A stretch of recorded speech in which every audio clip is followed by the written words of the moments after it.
Good morning. We're about ready to start. All right. Welcome to the August 23rd, 2022 Planning Commission meeting. We have 7 discussion items on the agenda today.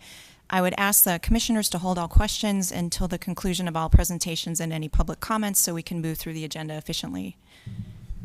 We start every meeting with an opportunity for the public to comment on an item that is not contained on the agenda.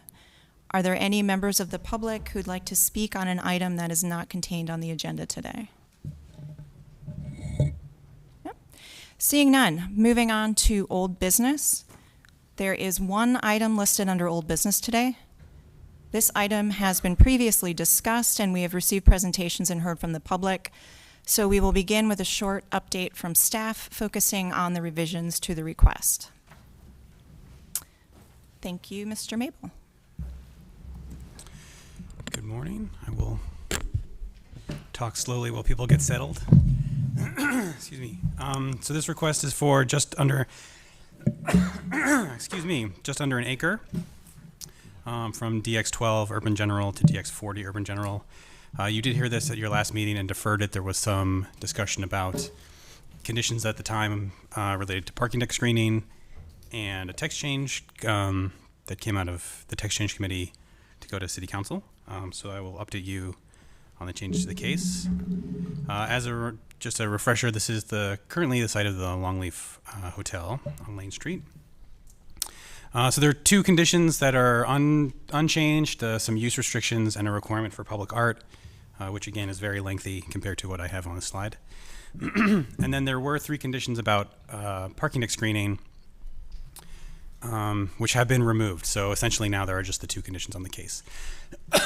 So you might recall last time, I will say on the record again, Travis admitted he was wrong and that the text change would prevail if it were approved. But to avoid confusion for future reviewers and just to make it clear which regulations would control, these have been removed at staff suggestions. And I have a slide. So it is my opinion that the text change as written or as recommended from the committee would be more restrictive than these conditions in most cases. So I had previously had some concerns about the applicability of the condition language, which are no longer concerns under the text change. So I can go through those if anyone would like, or other than that, I think consistent with the comp plan, et cetera, et cetera. Thank you. Mm-hmm. Are there any questions or comments from commissioners? Nope. Seeing none, I'd like to entertain a motion.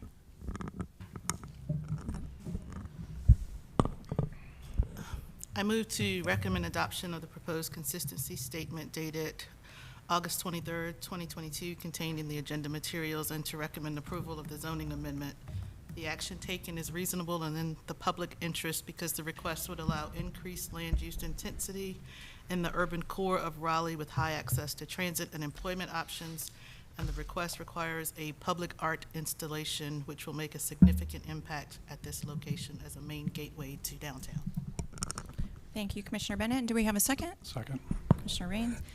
Commissioner Bennett has offered a motion to approve Z3022. Commissioner Raines has offered a second. Is there any additional discussion or debate on the merits of the motion? Seeing none, by show of hands, those in favor? Any opposed? That motion passes unanimously. Moving on to new business. These requests have not appeared on a previous Planning Commission agenda, and we will hear a full staff presentation and an applicant presentation. The first item is D.1. This is TCZ 2622 Old Birch Drive. This is a request to change zoning conditions for approximately 10.4 acres of land zoned R10 with conditions. New proposed conditions prohibit stacked apartment development. We'll start with a staff presentation from Ira Mabel. Yeah, good morning. So just an overview of the area. I'll actually skip to the aerial. So most of the zoning here is residential, save for the Farmington Square shopping center there, and this site is across Old Birch Drive from Southeast Raleigh High, if that's helpful for people for orienting. Some photos of the site. So it's currently undeveloped and wooded. There are a number of zoning conditions existing on the R10 district. Some of them are now no longer applicable because of the UDO, so reimbursement rates and stormwater control. But there were two that exist that are not now surpassed by or replaced by the UDO. So the first one is limiting the residential density allowed, and the other one is specifying a public street. So we do have block perimeter standards would apply here, but this specified a particular street that would go here. And so the one condition that is proposed to remain in the district is that apartment units cannot be stacked. So if that's confusing for people, basically that allows buildings that look like a townhouse but are not on their individual lots. So under the building type section of the UDO, that would be an apartment building type because it's a single lot with a single structure, even though there's multiple units. So this is just saying that you can't put units on top of each other. So you can't have townhouses that look like townhouses and are either fee simple, which means an owner can buy each individual unit, or a condo effectively. So the change here is from currently that condition that was stricken on the last slide would limit density to around 4 units per acre, and this would get closer to the 10, but not quite all the way there given the dimensions of the site. It does score lower universally on the walk and transit scores here. There is a stop. The 7 Go Raleigh Route 17 on Rock Quarry Road stops near that shopping center on either side of Holbrook Drive with 60-minute service. So it is walkable to transit. I think the walk score, in my opinion, was a little bit low, but I don't know when the shopping center is factored into that data in particular. But in any event, would increase the type of housing and amount of housing that would be permitted here. Is a fairly demographically scored pretty high on the people of color and low-income scores from EJ Screen. Was in a food desert tract in this part of the city, and have about the same housing costs as the rest of the city. The request is consistent with the future land use map, which is low-scale residential for the most part around here, and no urban form map guidance. Consistent with policies about infill development and housing variety, and density transitions in this case being the tract next to the school and the shopping center. And your deadline for action is the 22nd. Happy to answer any questions before the applicant. Thank you. Next, we'll hear from the applicant team. The applicant and those in support have a total of 10 minutes to speak.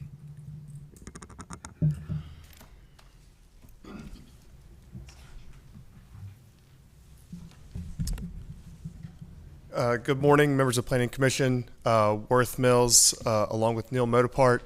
As Ira mentioned, this is a text change to zoning conditions to remove all of those conditions that were a part of the 1998 rezoning, which would facilitate a townhouse development here. As Ira mentioned, the case is consistent with the future land use map designation of low-scale residential. It's consistent with the comprehensive plan overall, and with all policies that staff identified that are relevant to our request. As Ira mentioned, this case is bordering along single-family homes to the south, southeast Raleigh Hyde to the west, and a local shopping center immediately north. Again, the existing zoning on the site is R10. We believe that, as does staff, that this is a effective and smooth land use transition from those single-family homes up to this neighborhood shopping center. Again, we are prohibiting stacked units, which does give us the flexibility to create that condominium type development that Ira mentioned earlier. And again, the request is consistent with the future land use map as a smooth land use transition to that neighborhood shopping center. happy to answer any questions that you may have, and we appreciate your time this morning. Thank you. Are there any members of the public who wish to speak on this item? Seeing none, I will move on to questions and comments from commissioners. Does anyone have any questions of staff or the applicant?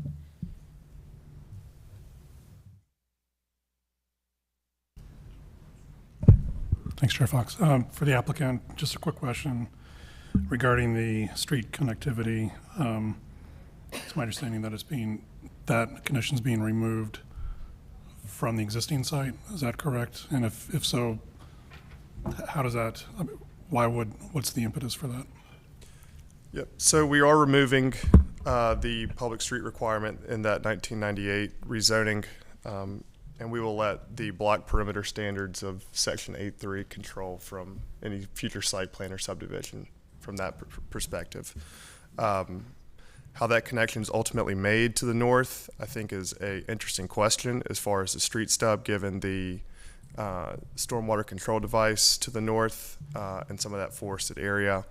I'm not sure if that is designated as tree conservation area or not on those subdivision plans, but we just intend to let the UDO control that.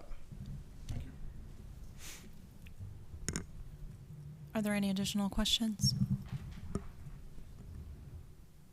Seeing none, I'd like to entertain a motion.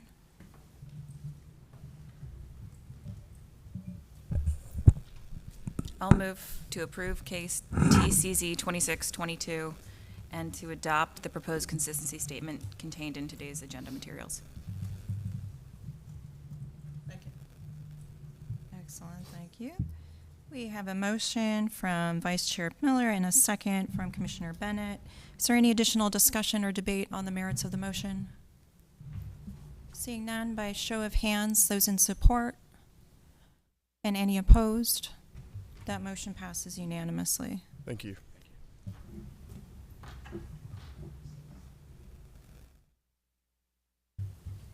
Moving on to the next item, which is D.2, case Z8021 on Forum Drive.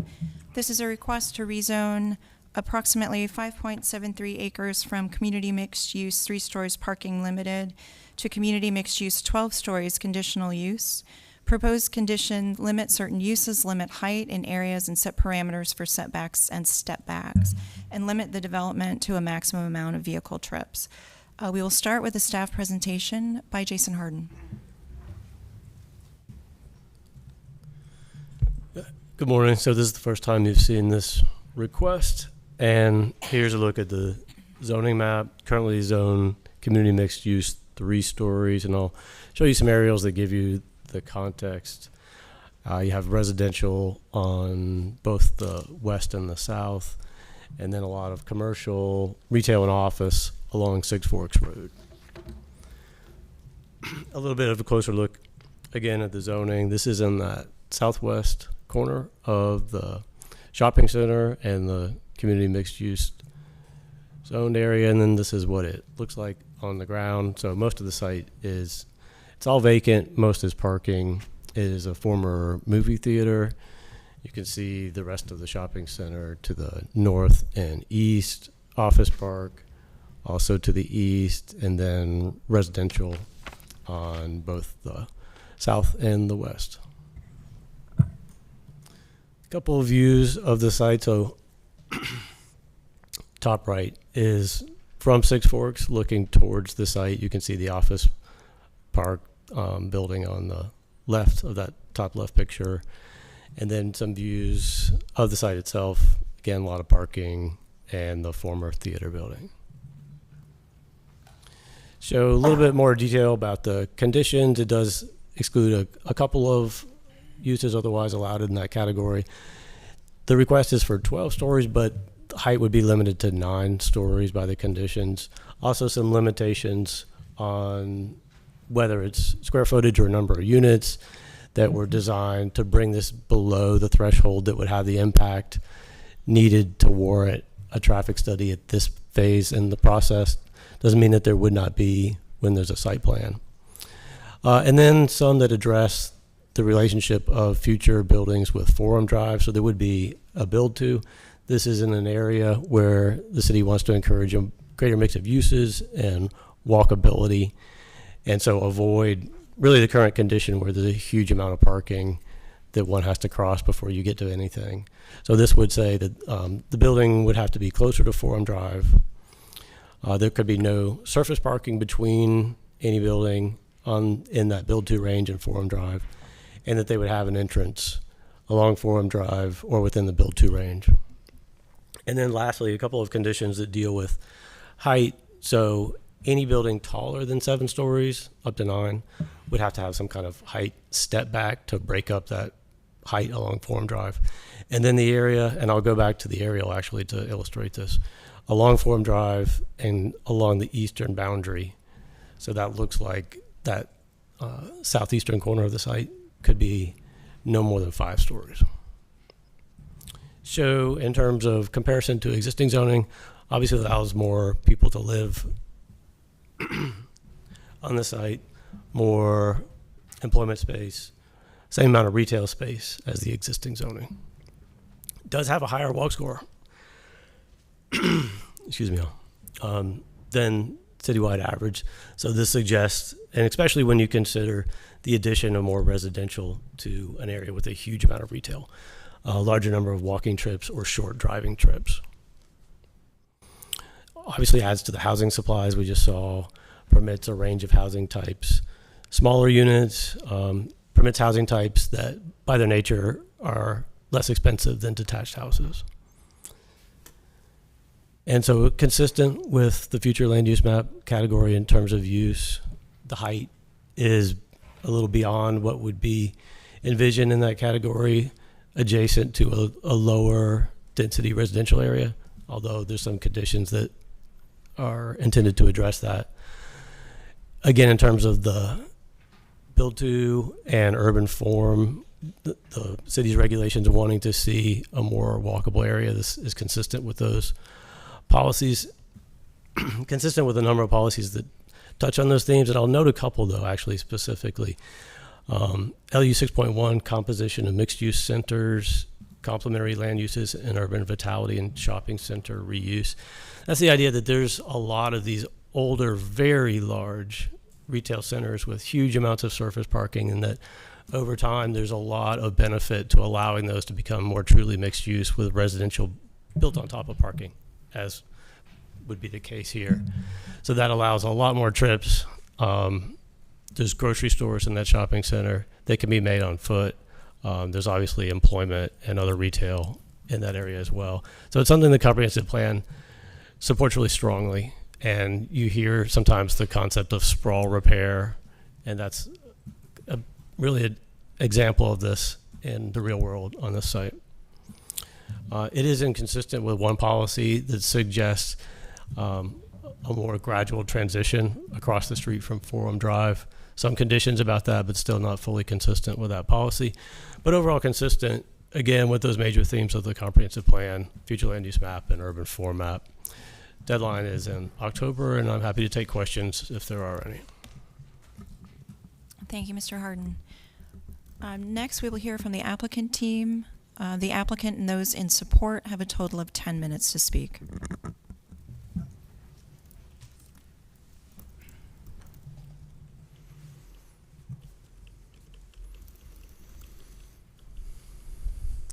Great. Good morning, Madam Chair. Michael Birch with Longleaf Law Partners here on behalf of the applicant. Also with me this morning, the applicant, Mr. Andy Sandman, Michael Sandman, as well as our project architect, Ben Lindau with Dorn Companies. Appreciate the opportunity to address you all this morning about this site, and appreciate Jason working with us over the past year on this project. Again, our request is for CX12, limiting height to 9 stories. And Jason covered all of the zoning conditions that we've added to address urban form, height transitions, traffic impacts at the rezoning stage. The purpose of this request is to facilitate redevelopment of this underutilized parcel for an apartment community, multifamily residential. As Jason mentioned, this area in particular, this shopping center area, is an old kind of standard suburban shopping center with very little residential around it. And actually, if you were to kind of zoom out and look at this mixed-use center that's around the Strickland Six Forks intersection, there's over 200 acres within this mixed-use center. Only 14 acres are currently in use as residential. So less than 7% of this mixed-use center is currently in use for residential. And so we think it's a need in this area for additional residential, particularly multifamily. This portion of North Raleigh is heavily single-family detached townhomes and for-sale condos. If you look at the surrounding area, there is very little rental product. I believe within a 1.5 mile radius, so within about 7 square miles, there is approximately 6 multifamily projects. The most current one down Six Forks, south of Forum Drive, junction at Six Forks, was constructed in 2013. All the other ones in this area, 1985, 1990, 1995, they're all of that vintage. So nothing has been developed, no multifamily has been developed within a 1.5 mile radius of this area since 2013. A big reason for that is, as y'all well know, north of Strickland is the Falls watershed, and the density limitations there don't allow for apartments or that type of density north of Strickland. So this area is also heavily constrained in terms of available land for this type of development. A little bit about the property. I just want to highlight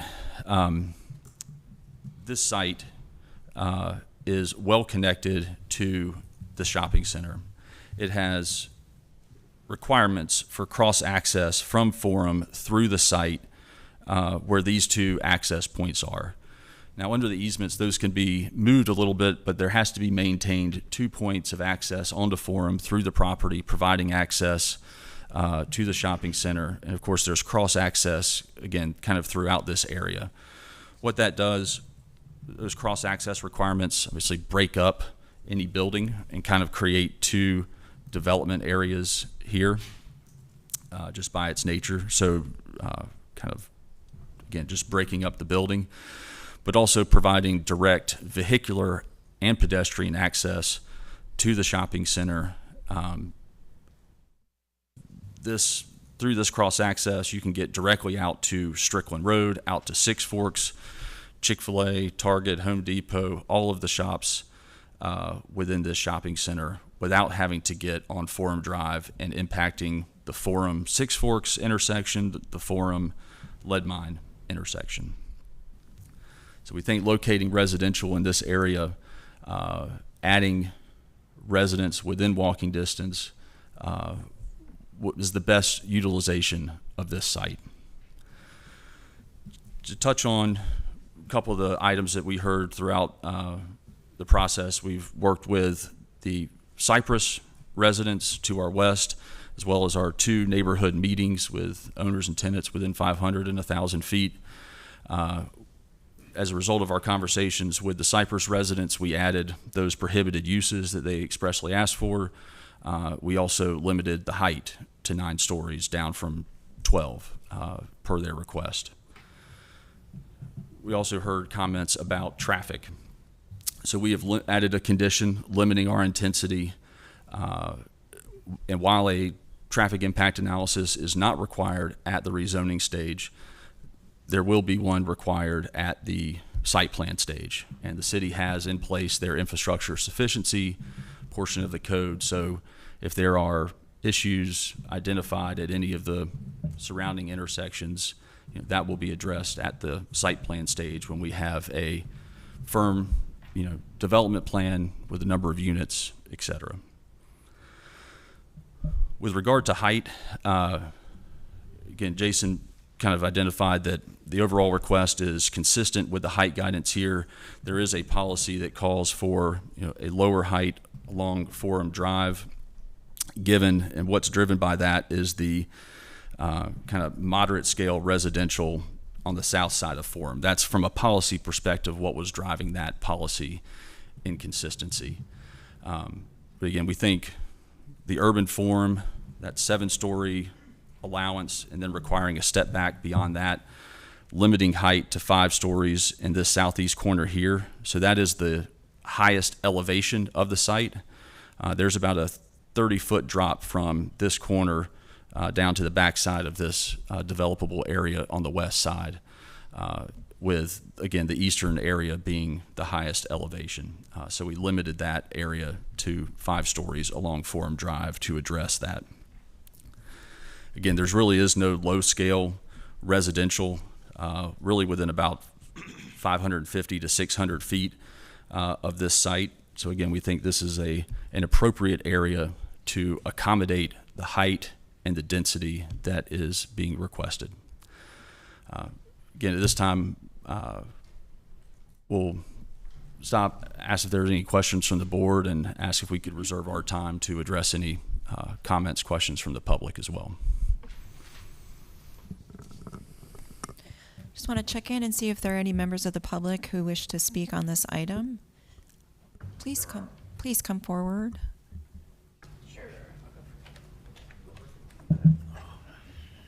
Those here to speak in opposition have a total of 10 minutes to speak.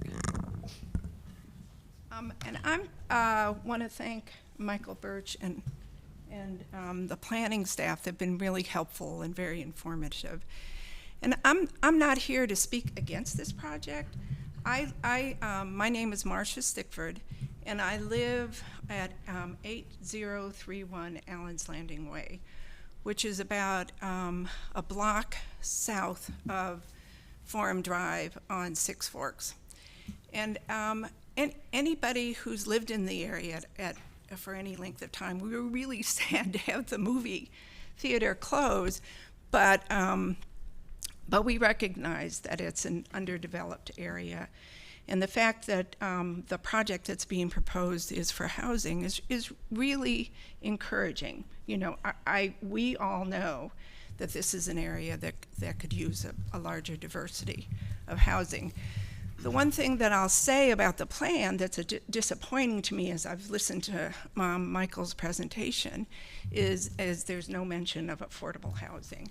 And this area I think is fairly diverse, it's denser than a lot of areas, but in terms of affordable housing, there just isn't anything available. And there's an ongoing pattern to increase the available amount of housing, but most of it is not being affordable, so that's a concern that I have. The other concerns I have are about the height of the building and how close it is to the road. And here's some pictures, if I may send those around. This street actually feels like a neighborhood street. It's a 2-lane road. Any time of the day, you'll see folks walking up and down, walking dogs. Folks walk from south and from other areas to use the restaurants and the stores. And the height, if you look at it, it's gonna stick out like a sore thumb. You know, it's surrounded by buildings that are at the very most maybe 4 stories high, but most of the buildings are 1 and 2 and 3 stories high. So while I get that part of making it that tall is aimed at providing increase in residential opportunities, if you look at that picture, you're plunking down a very tall building, and you're moving it up very close to the road, which really changes the character of the road. And my understanding is that it's kind of the urban frontage form, and it doesn't feel like it's appropriate in this place, and it certainly isn't consistent with what's around it. I think the other thing, point I want to make is that one of your challenges is finding that balance between what's in an area currently and what are future possibilities, what's the potential. And I think that if I owned the shopping center, I certainly would be interested in redeveloping it. You know, that makes perfect sense. But to have this particular site so far off Six Forks, no large buildings around. If you drive around, you will not see any large buildings that are flat up against the road. I mean, even on Six Forks, in the block between Forum and Monument, which is what my condo development is off, there are many large buildings that are probably the same size, but some of them are below grade, some of them, all of them are set back, all of them have substantial tree barriers in front of them. So I hope that what you all will do is to encourage the developer and the owner to go back and see if there's a way to come up with a plan that's a little bit more to scale for the area. Thank you.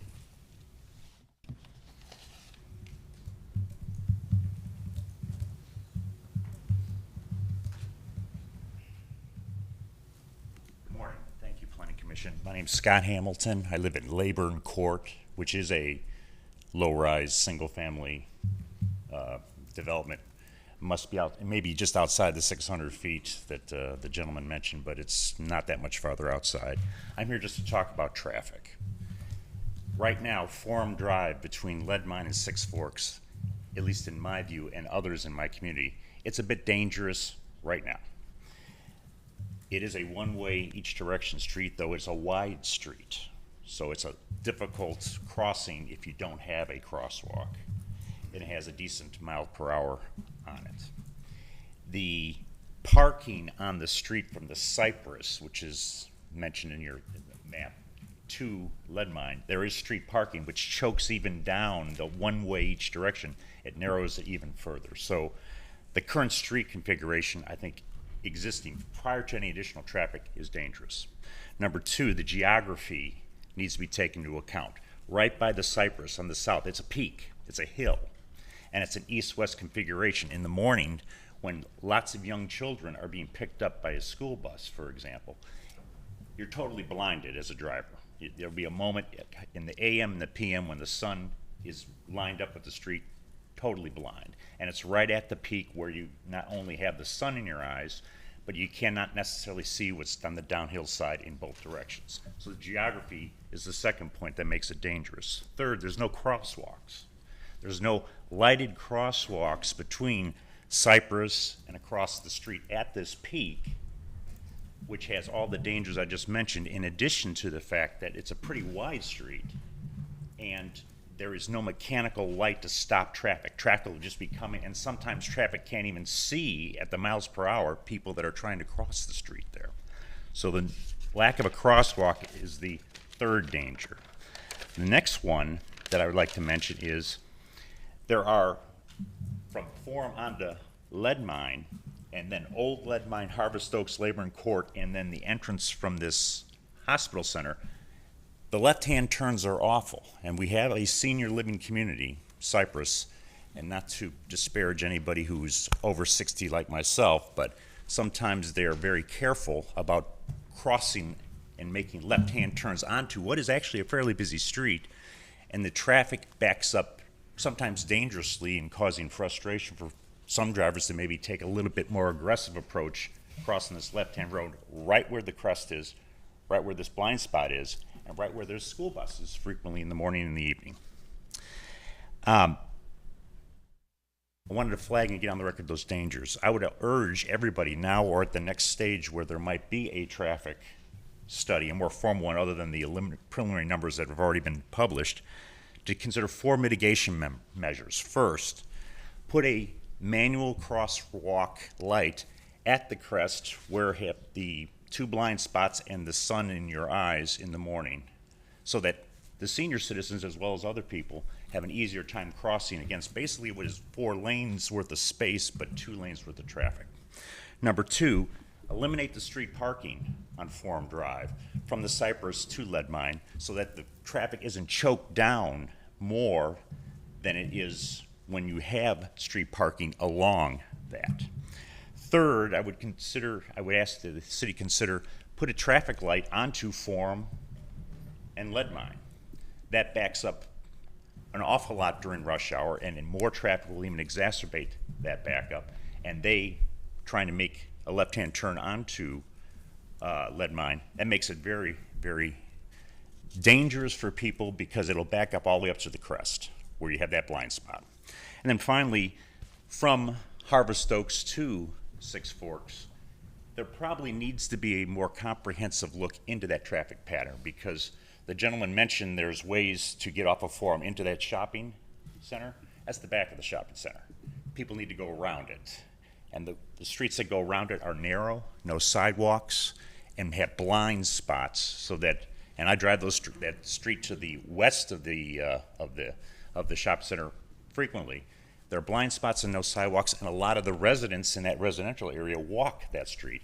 And that is particularly dangerous right now. If you have more foot traffic and more vehicle traffic, that'll just exacerbate what I would consider a dangerous situation that exists today. So for those reasons, what I consider existing dangerous traffic situation, I would consider making those 4 mitigation steps. Thank you.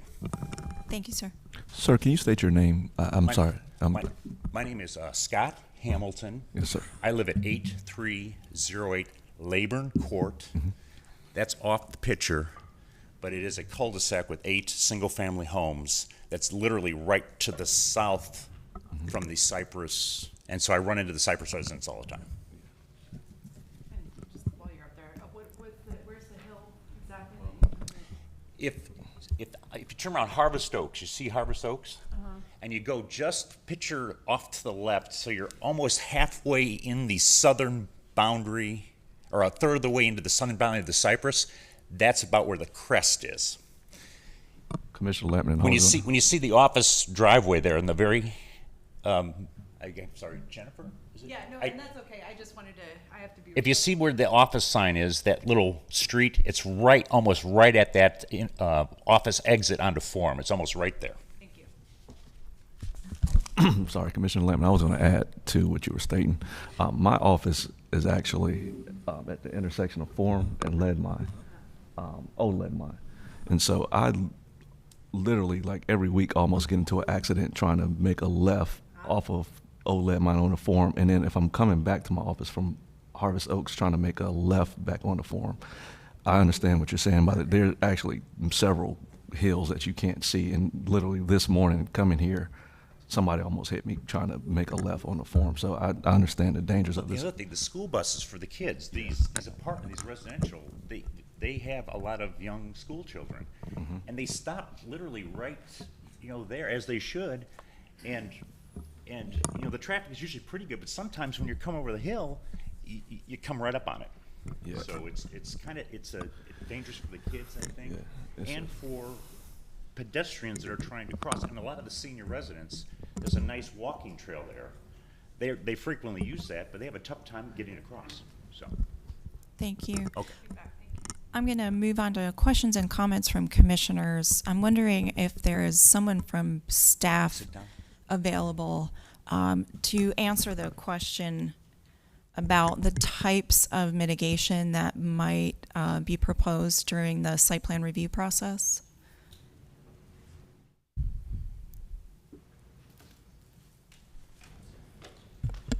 Not sure if we have any transportation staff available this morning. I can say with respect to the old Lead Mine and Forum Drive intersection, what we do in a situation like that is look for what we call a warrant for adjustments or addition of signals. That could involve consideration of the traffic numbers. Also, if there are documented safety issues, we've heard that people do encounter some issues in the stretch of road. We would take a look at what kind of collision numbers we have. And so that could factor into really, even apart from, it sounds like there are some perceived issues even with the current condition. And that could be something that, apart from whatever might happen on the site, could lead to some adjustments. We also have our neighborhood traffic calming program and traffic calming in general that can look at infrastructure such as pedestrian islands for crossing a place where there's maybe limited visibility. That could go all the way up to a pedestrian activated signal again. And that goes back to the warrants question, which involves a look at the number of people walking or traveling in that site. So I think there are a number of things that could be reviewed as these issues have been discussed. Thank you for that. And I would just note, we don't have transportation staff in the room right now, but I understand they're on the way. So if we have questions about this or anything else, we should be able to answer that a little bit more fully.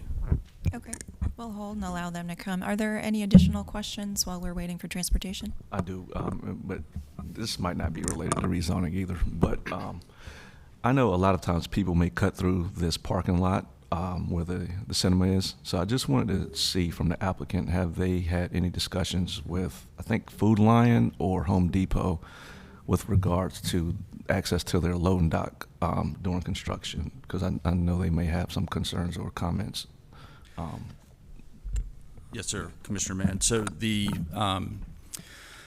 just a little perspective, this whole shopping center and including this theater site is all owned by the same entity.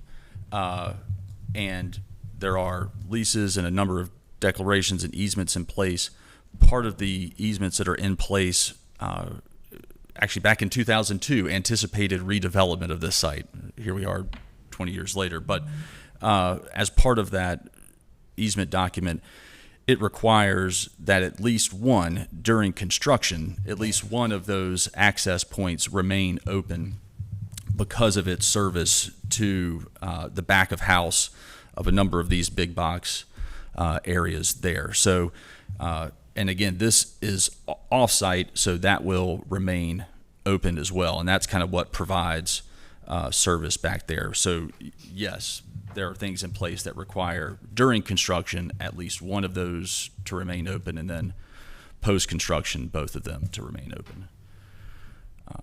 And Madam Chair, I don't know if it'd be helpful, I know staff isn't here yet, but Travis Flewitt with Kimley Horn could also provide some detail on what they would look at during a TIA at the site plan, both from a vehicular but also pedestrian improvement standpoint. That would be great, thank you.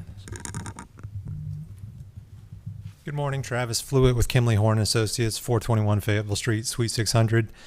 While a traffic study was not required with the rezoning, just due to the number of trips this would generate relative to the current zoning and the existing uses, we do anticipate one will be required at site plan. And as part of that traffic study, we've not discussed the scope of it with staff, but I would expect we'll be looking at intersections like Old Lead Mine at Forum, Harvest Oaks, maybe going over to Lead Mine as well, and Six Forks. So we'll have to look at the potential need for traffic signals. We'll have to do a multimodal analysis looking at pedestrian and bike facilities and crossings along Forum Drive, as well as a crash warrant analysis, looking at existing crash patterns to look at safety issues and evaluate the need for mitigation measures based on crash warrants. So all those things would be addressed with a traffic study at site plan. Thank you. Any follow-up questions? Go ahead. Thank you, Chair Fox. I don't know that it's a follow-up question. I have an additional question and just another comment, I guess, about traffic. I'll join the course of people who has almost been hit leaving Chick-fil-A, which is my kid's favorite Chick-fil-A in Raleigh, so we go there a lot. What I do actually is when I leave there, I wind my way through the shopping center to avoid having to turn out onto Forum because it is dangerous. My question for staff is about the height transition. Sorry, I'm trying to read and get my mic here. The staff report notes that I'm I'm trying not to read the whole thing. Conditions respond, Forum Drive is not a major street, and the rezoning would allow additional height along Forum Drive. Conditions respond to this guidance by specifying that height can be no more than 5 stories along Forum on the eastern portion of the site, and that there must be a height step back for any portion of a building above 7 stories. This is where my question comes in. Consistency with this policy would be improved by additional measures, although the request is consistent with a number of other policies. What are the additional measures that could be taken to improve consistency? Right, so that is addressing policy called building height transitions. And the way it reads is when there's an area that's mixed use or non-residential, that potentially would allow building heights above 7 stories. And when that area is across the street from a lower scale residential area, which describes Forum Drive in this particular context, then the policy states that the area along that street frontage should not exceed 3 stories. So the applicant made some changes in response to feedback about this policy, reducing the building height along that portion of Forum Drive and adding the step back. But anything that, at least with respect to this policy, that got it closer to what that policy is stating would improve consistency.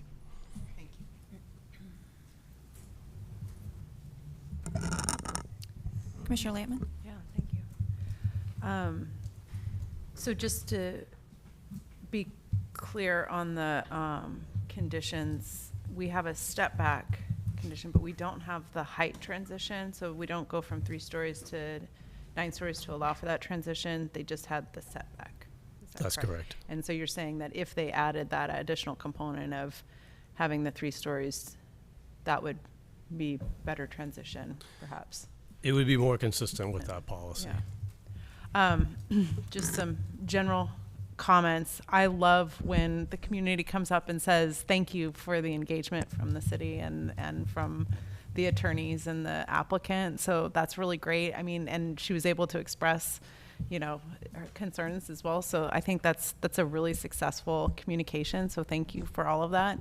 And in that, I think I'd like to see traffic come and comment. So that's what I'm going to be waiting on. But I think a condition on traffic. I think also since the owner owns that entire shopping center, I think that the owner has multiple avenues to, sorry the pun, but multiple ways to satisfy the traffic mitigation because of their reach on that particular parcel.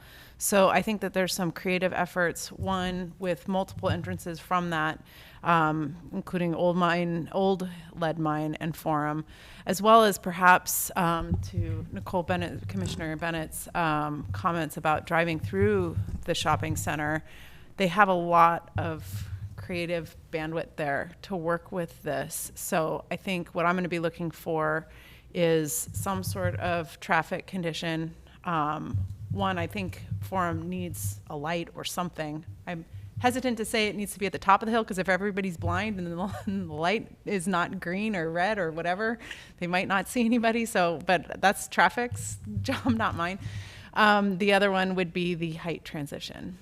So, thank you. Additional questions? Just a comment on the height transition. There seems to be a lot of variation. I know there's build-tos and there's step-backs and there's setbacks and all of it. It would be nice to have, as part of the application, actually a graphic explaining the maximum entitlement being requested. It could be a plan or 3D thing, something that just to help us understand what's actually being asked. And I know it's relative to the road, but I actually had to kind of sketch this out myself. It was just a little challenging to understand what the impacts would be to the street. 5 stories, 5 feet away from the right-of-way seems to be a concern of a transition. So just a comment to have some graphic as part of the application. Is that something that's doable or could be requested? Are you asking from staff? We can certainly sketch something like that. Not from staff, but the staff require that the applicant provide some exhibit. It's not generally required to have development plan level information in the rezoning map amendment request, although the applicant may have such an exhibit prepared if they want to share that. So we don't have one prepared to show this morning, but I think that's something that we can provide. I do want to just set expectations for the commission on what it will show and maybe what our flexibility is on a few items that have been talked about. So again, we worked extensively with staff on these urban form conditions, and part of that is the relationship of the building to the road, Forum Drive. This is the first site within this mixed-use center to come forward since the city has put kind of this urban form guidance, really since the Colonnade and Whole Foods across Six Forks.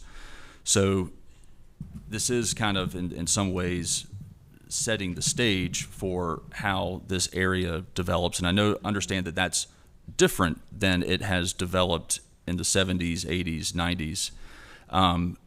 But from an exhibit standpoint, I think we can highlight kind of where that setback or build to range is.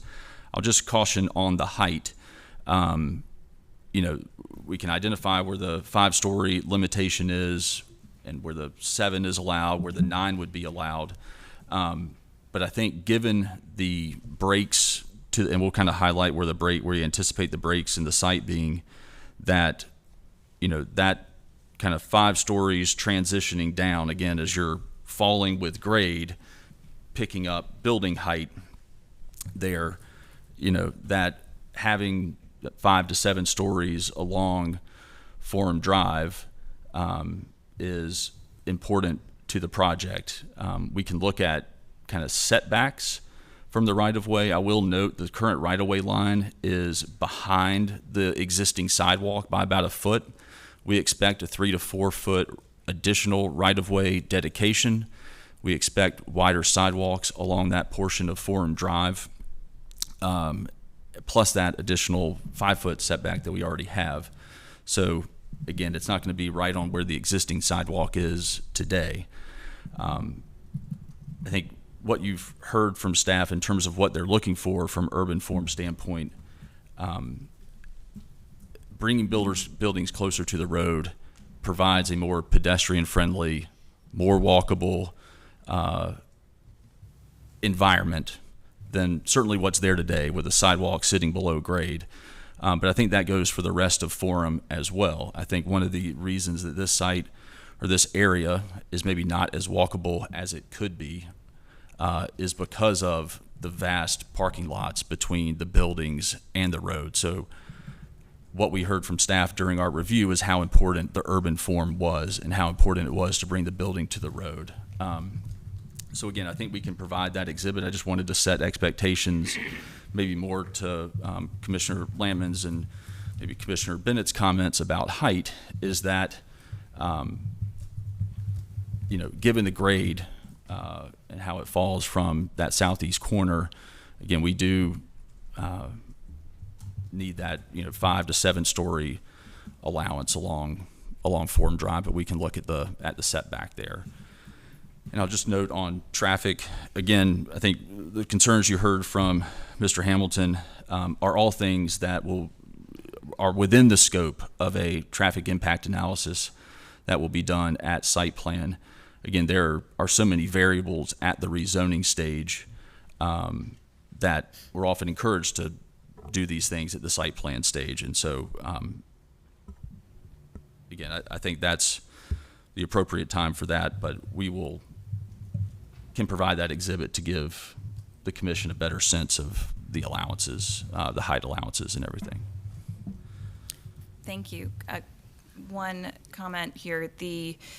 I just wanted to say overall, I really like this project. I think that this type of urban form and multifamily housing is exactly what we need in these kinds of shopping centers to bring the development patterns up to the current standards of the city and what is required and needed in here. So, so again, overall, I like this project a lot, and And I understand that we need density specifically in this area, and the Build 2 standards being closer to the road to make it a more pedestrian-friendly and more current and modern cityscape. So thank you for that. I have the same concerns about traffic, but I'm encouraged by this project and that this actually might be an opportunity, create the opportunity to fix a lot of the problems in this area as opposed to letting them linger. So just wanted to make that comment and say I'm interested to hear what traffic has to say and what opportunities exist within this development. And I was going to see from staff if we know when traffic might come, if we need to pause on this, or if we can.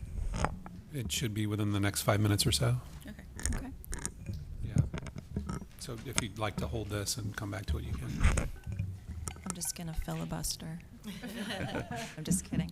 No, well, while I have you up there, I'll actually ask an additional question. Has the applicant considered other additional means to mitigate for the perception of height along that edge, along with the setback or step back, something like additional public amenity, open space, landscape buffer edge, any of those types of items? Yes. And again, because we're at the rezoning stage, it's hard to kind of build those in. But yes, we anticipate some outdoor amenity area along Forum Drive.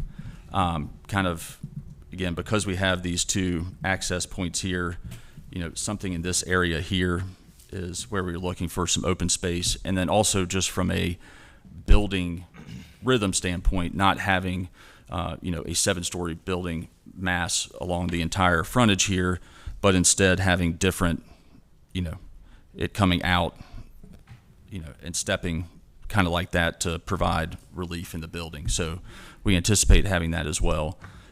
That's something that we can look at from a condition standpoint in terms of regulating some rhythm of the building along Forum. And I had one additional comment I forgot to state. I was going to say Commissioner Raines makes the good point about the potential exhibit.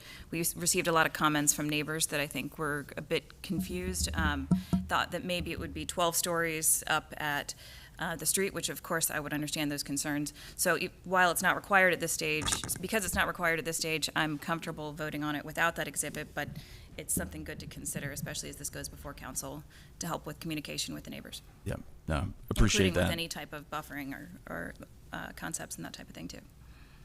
Yeah, absolutely. Excellent. What I'm going to recommend we do, because it does sound like we would be deferring this case regardless, to allow the applicant additional time to deal with some of these conditions we've discussed. Perhaps we defer this to the first meeting in September, and we ask that transportation staff provide additional material via email or some other communication. Does that seem I appropriate? think from transportation, I'd like to see recommendations for Forum Drive. And Okay. being that the owner has the larger parcel, that there's opportunities that are Yeah. beyond the scope here, but that can be, as the applicant is forward-thinking on the rest of the parcel, I think the transportation has an opportunity there to talk more broadly about how this developer can help this area. So, and Thanks. Madam Chair, I will just, again, caution, this is a little odd situation. Again, the properties are owned similar fee ownership. The entire shopping center, except for this site, is subject to a ground lease with, it used to be Weingarten, now it's Kimco Realty.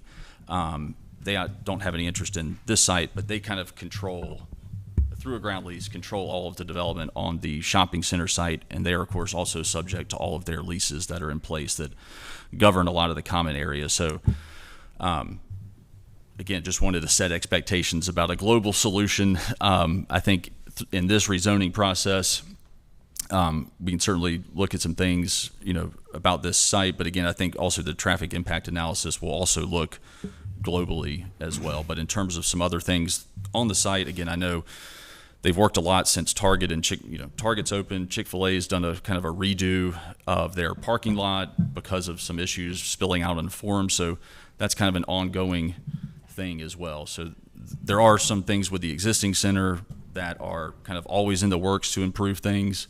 But I would say just through this rezoning process, the development team really kind of has their somewhat limited scope here. Thank you. Any additional comments before I recommend deferral? Okay. Go ahead. So it does sound like we would be deferring this regardless, but if transportation shows up in the next minute or so, I would still like to hear from them, and particularly since members of the public are here, it would be nice for them to have responses today and not have to wait a few weeks for them to come back. So I would like to hear what they have to say if they show up in the next couple of minutes.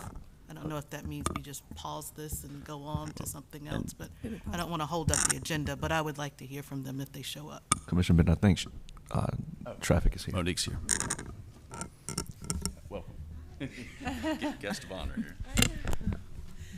Hi, so good morning. I'm sorry I had to come a little bit late due to a previous engagement, but I understand there's some questions for transportation regarding this case. Sure, I'll start out. There were a number of concerns articulated regarding to safety and traffic issues on Forum Drive, and I think it would be helpful just to hear from staff what types of recommendations you would have at the rezoning phase versus what you would recommend be taken care of during the site plan review process when the TIA is completed. Okay, so my understanding, at least for the rezoning stage, is that due to the conditions, I believe due to like the traffic caps that are in the conditions, that a TIA would not be required at the rezoning stage.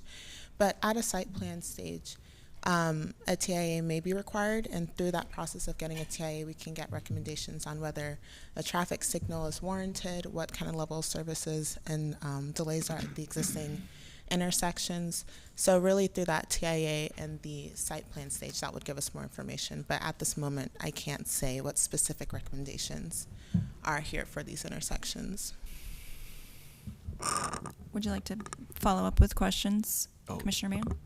I was going to say, regardless of the applicant's request for a rezoning, I would like to see something happen with maybe not a TIA, but maybe crosswalk, stop signs, or a light, just because I am disgruntled because I almost get hit there every week. So it has nothing to do with the rezoning, but I'd like to see something happen at these several intersections on Forum Drive, connecting between Lead Mine and Six Forks. It's just a dangerous place to be, regardless of this zoning case. I think we need to look at something as a city to where we can help with safety, especially since there's so many apartments here where kids do get on school buses in the morning. So it's just a dangerous place if somebody does not see a stop sign from the school bus and they could just run up on them. And then also on this street, people drive excessively fast too on Forum. So I'd just like to see, regardless of this site, the rezoning case, maybe we can do something as a city to help out with the neighbors on this. I think we're hoping to hear feedback between now and the September 1st? 13th, when the applicant comes back with new conditions. Okay. Yeah, so a lot of look into the traffic in this area. Thank you. Okay, yes, I'll make a note of it. And do you know if there are any planned traffic improvements in this area? I'm sorry, can you repeat that? Do you know if there are any planned traffic improvements in this area? I'm not aware at the moment. Okay. That does not mean that there are not. Excellent. Go ahead, Commissioner Bennett. The staff report noted that the applicant has limited the number of vehicles. I don't know how it was worded.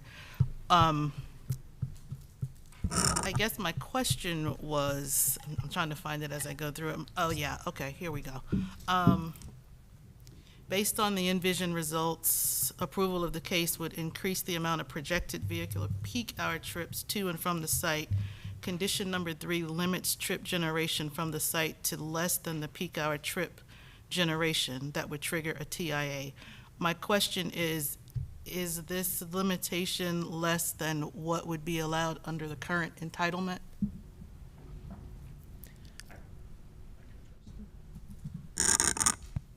No, it's not less than the current entitlement relative to, office and residential. But, and again, just to touch on the TIA at the site plan stage, the standard for that is 240 apartment units. And so development of this size on this parcel will, more than exceed that. So just in terms of level of confidence of a TIA at the site plan stage is, it's going to happen. Any additional questions or comments for either staff or the applicant before we move this item to the September 13th meeting? What are we looking for between now and then, specifically? There were additional recommendations regarding how to deal with traffic in a broad sense, looking for creative solutions that might consider the additional parcels of the shopping center, if I got your comment correctly, Commissioner Lampman. Also looking at other mitigation efforts for the height along Forum, the height itself, setbacks, step backs, also landscape edge and or amenity. And then looking for staff on the commentary recommendations for Forum Drive, and if there are any other projects in the works currently. Is that fair? Okay. Great. With that summary, the applicant have any additional comments for us while I'm done filibustering? No, I appreciate you filibustering. I want to make sure I appreciate that summary of comments, and if there's any more, happy to hear those now or in the intervening time, but just want to make sure we do all we can to address all the commission's comments between now and our next meeting. Excellent. All right. Well, we'll see you back September 13th. Thank you. Moving on to the next item on the agenda, this is item D.3, which is case Z1522 on Washington Street. This is a request to rezone approximately 1.5 acres from residential 10 and neighborhood mixed use 3 stories to neighborhood mixed use 3 stories conditional use. Proposed conditions limit certain uses and locations on the site, limit operations, and address lighting. We will start with a staff presentation from Ira Mabel. Yep. Good morning. So the only other additional information on this slide is that while this site is not currently within the historic overlay district, it is surrounded by 3 sides. So RHDC, my understanding, intends to discuss the case, but will not do so until next month. But so just a little bit of a bigger picture. So the site is a little bit weirdly shaped, like a J, I think I called it. That line of between the residential neighborhood and the IX zoning is the railroad, so a pretty clear boundary. So generally on the east side of the railroad in the Glenwood neighborhood. Here's a photo where I drew the line myself. Great. And basically across the street from Fred Flesher Park, if that's helpful. And I do have a bit of a zoom in to show the current state of the site, which has a single building on it. The current zoning boundary, there is no building footprint here, but does run through the structure itself, which can be problematic for all sorts of reasons. But it is a single parcel, so one parcel which is currently 2 zoning districts. A couple of photos of the site of the building from the street. So the staff report does mention a couple of issues that staff has with the condition language, so I have highlighted or underlined those on these slides as we go. So the proposed conditions prohibit some or only allow certain uses otherwise allowed in the neighborhood mixed use district on the existing building footprint itself. So there is on the plat there is a dashed line which about represents where the building currently is today. Otherwise, R10 uses would be allowed. Limits to 2 food trucks, which is a use in the UDO now. And here we start to see, language referencing enforcement of events, which currently we don't track or have a way to track. So that's mostly staff's issue is about enforcement of some of those requirements. A condition limiting the number of events outdoors and when they shall end, some time hours of operation for indoor events and number and attendance, etc. And then a condition about the design of new pole-mounted lights. And I'd be happy to go into more detail about any of those in particular if there are questions. Our entitlement analysis here is a bit quirky, I will say. The spreadsheet that we use does show this potential residential number of units going down. It's a factor of, where neighborhood transition yards will be versus today versus in the future. So, these are always estimates. I would say in this particular instance, they're even extra estimatey. But it is sort of quirky, the setup of mostly how mixed-use districts interact with residential districts in the transition yard, and some of the assumptions we use for one versus the other. It does have pretty high scores in general. There is transit directly on Glenwood, right at Washington Street, which will be a frequent, 15-minute service in the future. So that first bullet does technically subtract from housing supply because the unit count would go down, but I think it's may or may not be true, but definitely would allow more housing types, or at least the same amount of housing types in the neighborhood mixed-use district as in the R10. Does score lower on the people of color and the low income, and by that I mean there are fewer people of color in low income households.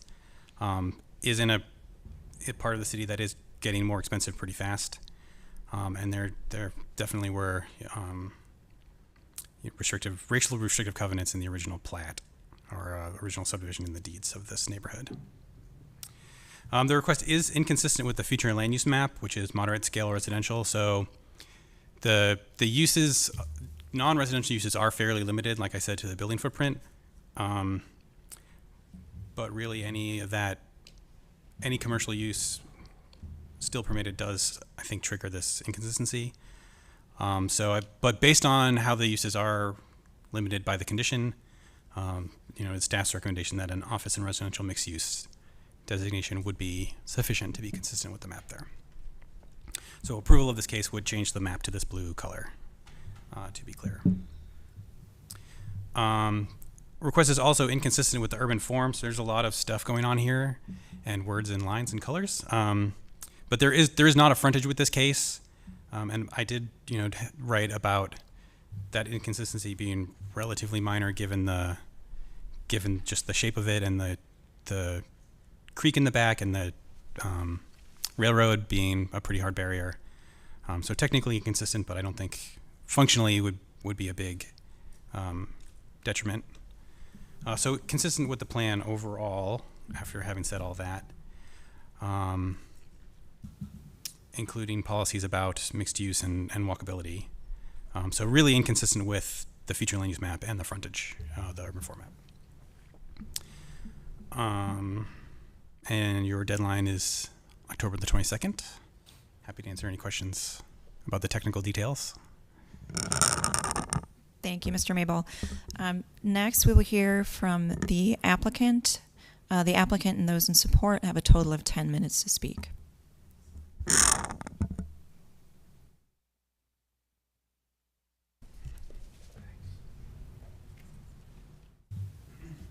Good morning, Mac Paul, Morningstar Law Group, here on behalf of the applicant, He's and C's, which is a LLC that owns the property. Katrina Godwin is right behind me.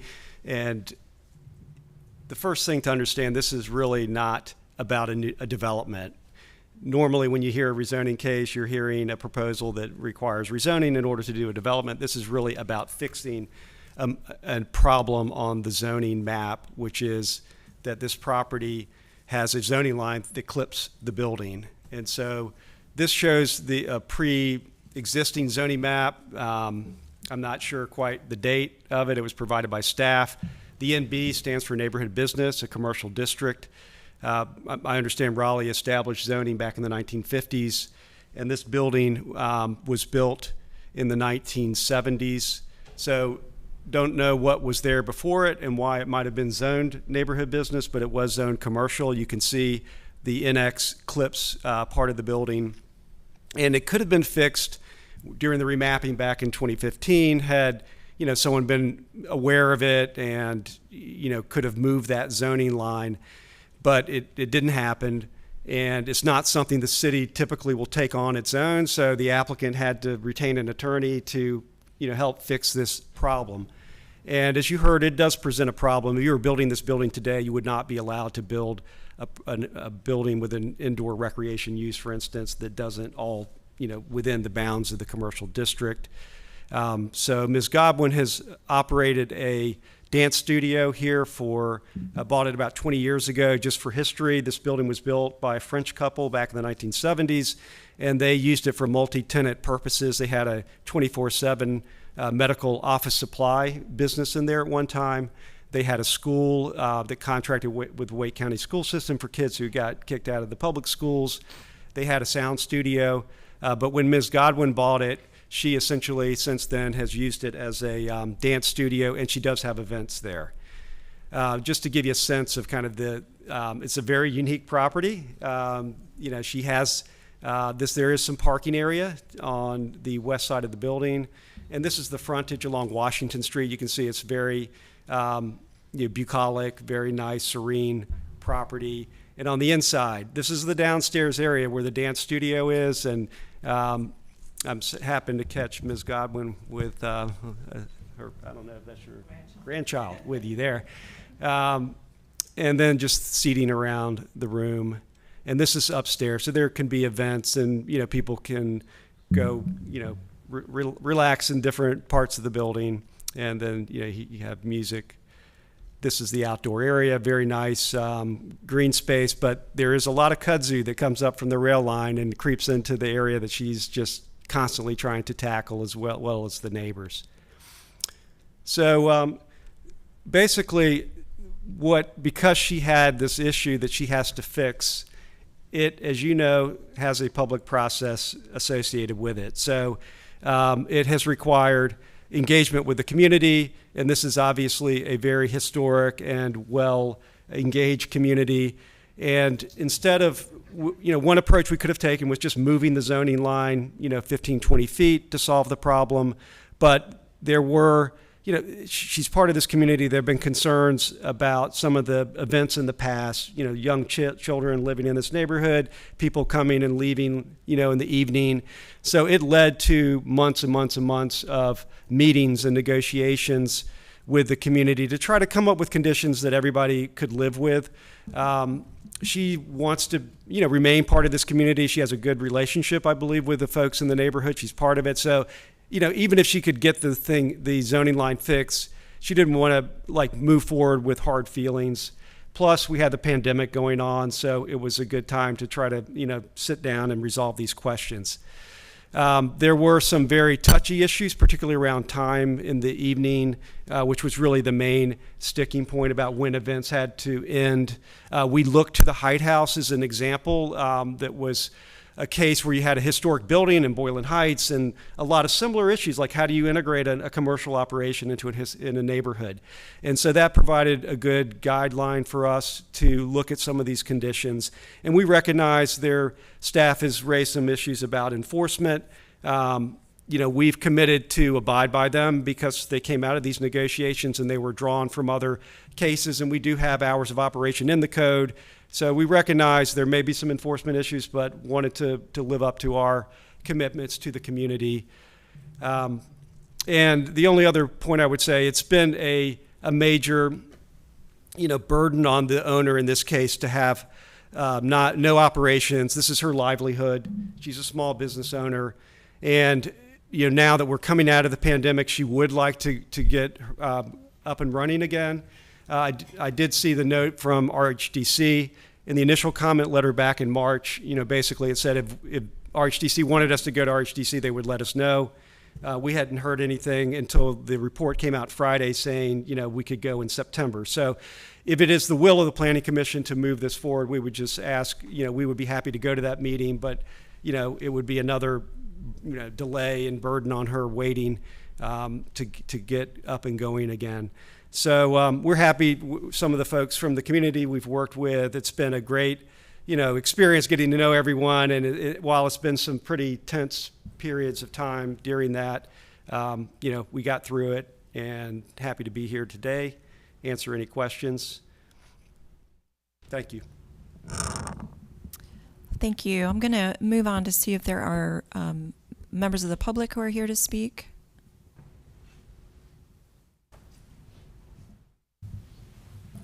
Good morning. My name is Roy Attride. I live at 501 Cleveland Street, which is one of the streets, as you looked up that hill, that all those residences look down on Katrina's property. Also have another neighbor who lives on Washington Street. And I want to thank Mac and Katrina. It was a very tense and long negotiation. And they had a very sincere approach to try to address the concerns around traffic and noise.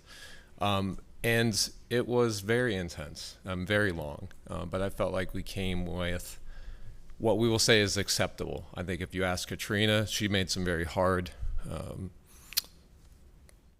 compromises, and definitely the neighborhood did too. And so at the end of the day, we're here to speak that we accept the conditions, but they've been extremely painful. You know, the idea of a commercial and event space surrounded by neighborhoods with children is a lot of juxtaposition and uses, traffic conditions, noise conditions, parking conditions. But we did come up with something that was acceptable but painful. So with that being said, the other things that we would love to see, and we've also agreed, is continuing to look at parking restrictions along the street so that we could control event parking. These are all, most of the residences don't have driveways. We don't have places to park except on the street. So an event space in which we have some conditions and some operation guidelines that will allow for parking to stay on site. That's some of the restrictions around attendance, was to try to keep that parking on site.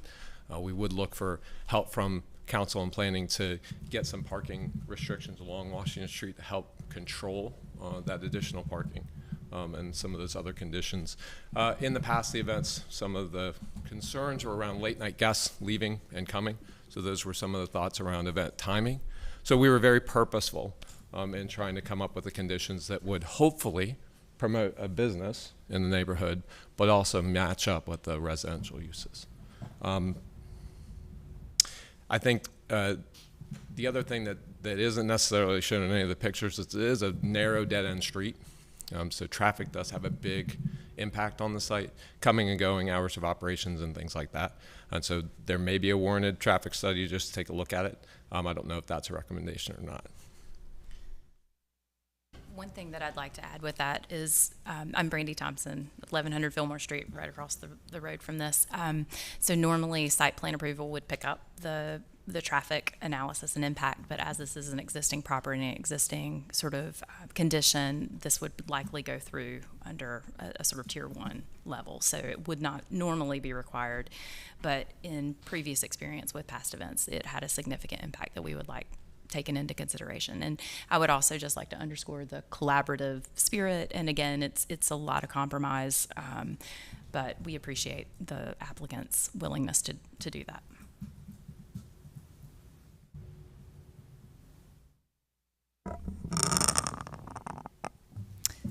There are no other members of the public here to speak on this item. I'm going to move to questions and comments from commissioners. Sure, I've got a couple. The first one on parking is a question for staff. Could you talk us through the neighborhood street parking permit options for the neighborhood, for the neighbors? And what that process is like if you want to put in a neighbor street parking permit?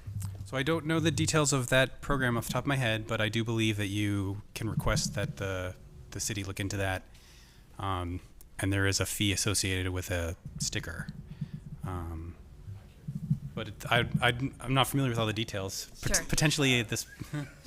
And is that something we just had, actually, the neighborhood was adopted into the restrictive parking for nighttime uses. I think it's an H restrictions for most of Glenwood, Brooklyn, from Peace all the way down to Cleveland Street. And so it would be something that would be added into that. There are restrictions about how many residences need to approve that. Katrina has said that she would provide her support for that as well. But the process is to basically go through an application process and be included in that parking restriction. But we do have one that would be in conjunction with. That's great, thank you. And then also, so if that's the application process, then that could not, there's not a procedural mechanism to make that part of a rezoning. Is that correct? Correct, right. That's a different mechanism approved by a different part of the city. For us to consider here. Mhm. Okay. Well, on that note, thank you. I'm glad that that's proceeding, and it probably sounds like that's the best route forward on the parking side. With this project, I just wanted to thank the applicant and Mr. Paul for working with the neighborhoods on this, and with the neighbors for participating as well. Obviously, this is something that they sort of voluntarily undertook, and I'm glad to see that these conditions came out of that collaborative process. My concern, I wanted to ask staff about the comment in the staff report with respect to the enforceability of these conditions. Mm-hmm. Sure. I will say too, which is, even though no one asked, the comment, I did receive communication while we were here from preservation staff that this won't be going to RGC after all, since it is not in the district, and they can't provide staff comments. So if that was a question of timing for anybody, that was my misinterpretation of how that was going to work. I'm sorry, Mr. Mabel, can you say that again? So I had written and thought that this would go to the RHDC September meeting. It is not going to go to any RHDC meeting, is my understanding. Okay, but there is the possibility of staff comments? Staff can provide comments, correct. Okay. Yeah. So in general, I think a good way to think about this is the people who enforce the zoning code do not enforce behavior. That's generally the police. They enforce the built environment, so they go out with rulers and tape measures. So when there are things that are temporary, it's generally difficult and sometimes impossible for zoning enforcement to deal with them. The closest that we get is hours of operation. So that is in the UDO in certain places.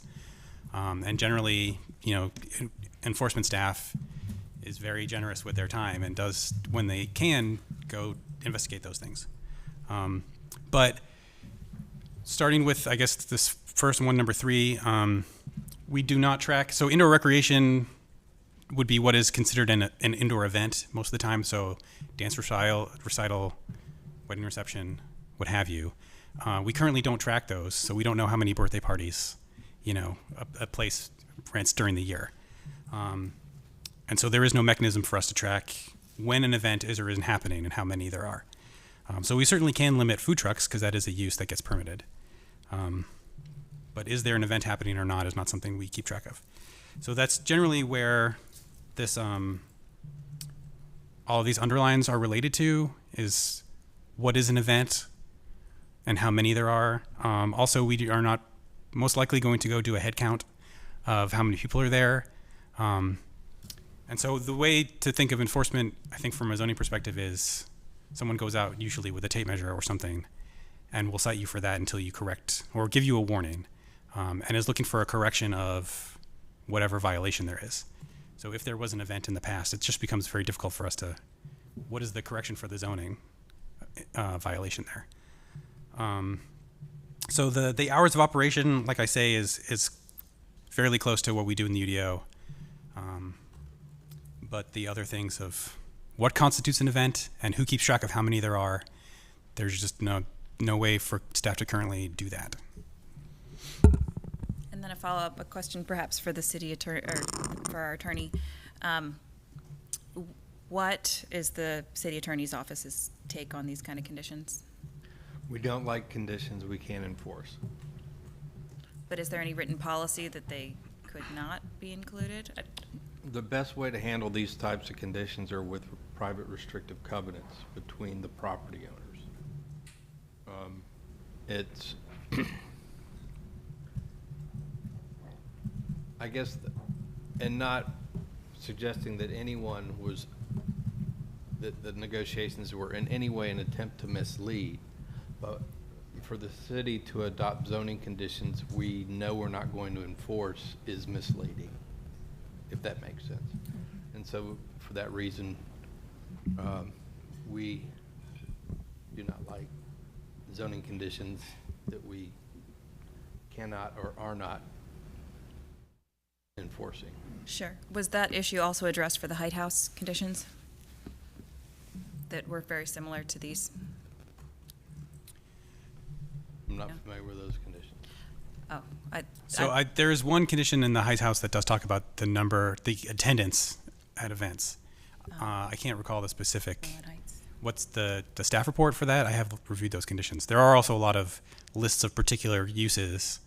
So, like indoor recreation includes some examples: bowling alley, indoor shooting range, or whatever, arcade. So the Height House does have quite a long list of what is an indoor recreation versus not. There is one condition that talks about number of events that have, I think, 150 guests or more. I think the concern about like how would we enforce that is the same. There are definitely conditions that staff would consider inadmissible. So the UDO clearly says you can't do that, and that would cause a case to be incomplete. But there can and sometimes are conditions that are either unclear, which we also try to avoid for future people who approve things and permits. But there is not really sometimes we cannot outright reject or cause a case to be incomplete just because the condition, like we say, is either unenforceable or unclear or whatever. And these do not fall under the inadmissible category. understood. Yeah. And it seems a bit challenging as a planning commissioner to take a fully negotiated agreement between the neighbors and the applicant and then strike all of the conditions that they created. So even though including them, but on the flip side, including them makes for bad government and bad governance. So, but if this issue has already been analyzed previously with respect to the Height House case and council came out and in favor of supporting and including those zoning conditions, then in this case, I don't think that it's necessary to take the time to remove the conditions here if they're going to be added back in at the council level, just in order to sort of take the applicant through the ping pong process to demonstrate that it's a little problematic. So with that, I'm supportive of of leaving in these conditions, but including a recommendation to council that they consider either a text change or some written policy guidance, maybe from the city attorney's office with respect to unenforceable conditions for zoning cases. So to follow up on that question, Ira, if we run through the hypothetical of this being adopted with the conditions as they currently stand, what does that process look like? That's a special use permit? That's a special use permit? That is an application that occurs annually? Or what does that entail, do you anticipate? That's a great question. I'm going to think that Travis is going to follow up with whatever I say.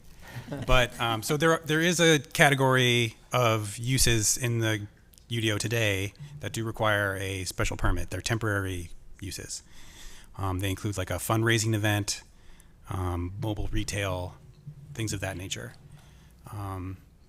But indoor recreation, an event associated with an indoor recreation use does not require one. So potentially, if we make some temporary use or temporary use permit associated with indoor recreation, I'm not going to speak on behalf of zoning administration for if that's even possible or feasible.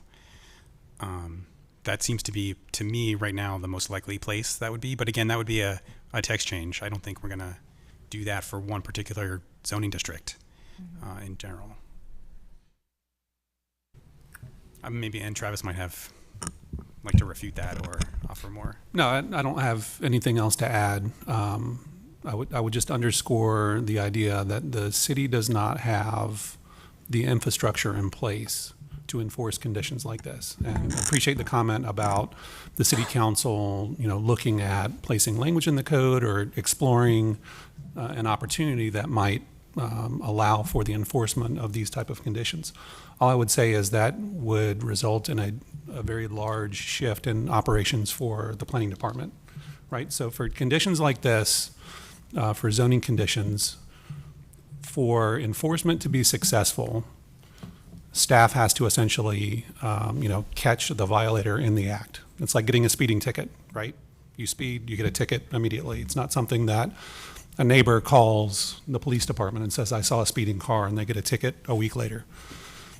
But that's kind of what these conditions are setting up for right now, right? Where there's a complaint that maybe there's an additional event that's been held during the year. Staff has no way of confirming that without having some sort of very rigorous structure in place that tracks the number of events, where the applicant comes forward or the property owner comes forward and states, we're going to have an event during this time, and then staff ticks off 1, and we count up to 30 during a calendar year. It just becomes a very complicated process for both the applicant or property owner and the city to enforce. So that's why we stay away from these type of conditions. Also, I would go a little bit further and say these aren't problematic. These would set up a very frustrating situation because, as we heard, the surrounding neighbors and the applicant went through what sounds like a pretty protracted discussion to get to this place. And so they feel like they've got a framework in place, an agreement to move forward. If the city then throws up their hands and says we can't enforce these in the future, it's going to be frustrating for all parties. So I think I heard Mr. York say that there's a different tool that could be used here outside of zoning conditions, which is like private covenants or an agreement or something like that. And that's typically where we steer these type of conditions, is to another legal agreement that the city doesn't enforce. I see there are a couple of hands with questions. I just wanted to follow up on that really quickly with the applicant. Has the applicant considered private restrictive covenants as a means to achieve this compromise? Not really covenants. I mean, we do have a whole set of protocol that we agreed to. These are informal understandings about how events are going to be managed with an off-duty police officer, where people are going to park, a number of different things that we felt like were not within the bounds of a zoning condition, were not, either in the code or in the Height House example. So that's how we handled them. The problem, with the private covenant is, how do you enforce that? You're going to go to a court, during an event because a car is, sitting in the street at 11 o'clock. I mean, it's not a very attractive way to enforce that either. So I recognize what staff's saying. I know the neighbors felt like they understood it was might be challenging to enforce some of these conditions, but wanted that extra layer of protection, even if it's not something that's easily enforced. Certainly you can call if there was an event that exceeded the hours of operation and have the feeling of the city's backing behind you. So we understand, it's not an easy solution. We did have the protocol to deal with a lot of it and tried to just keep the things in the conditions that there was precedent for. Commissioner Bennett, I did see your hand. Apologies. Thank you. I'm trying to remember.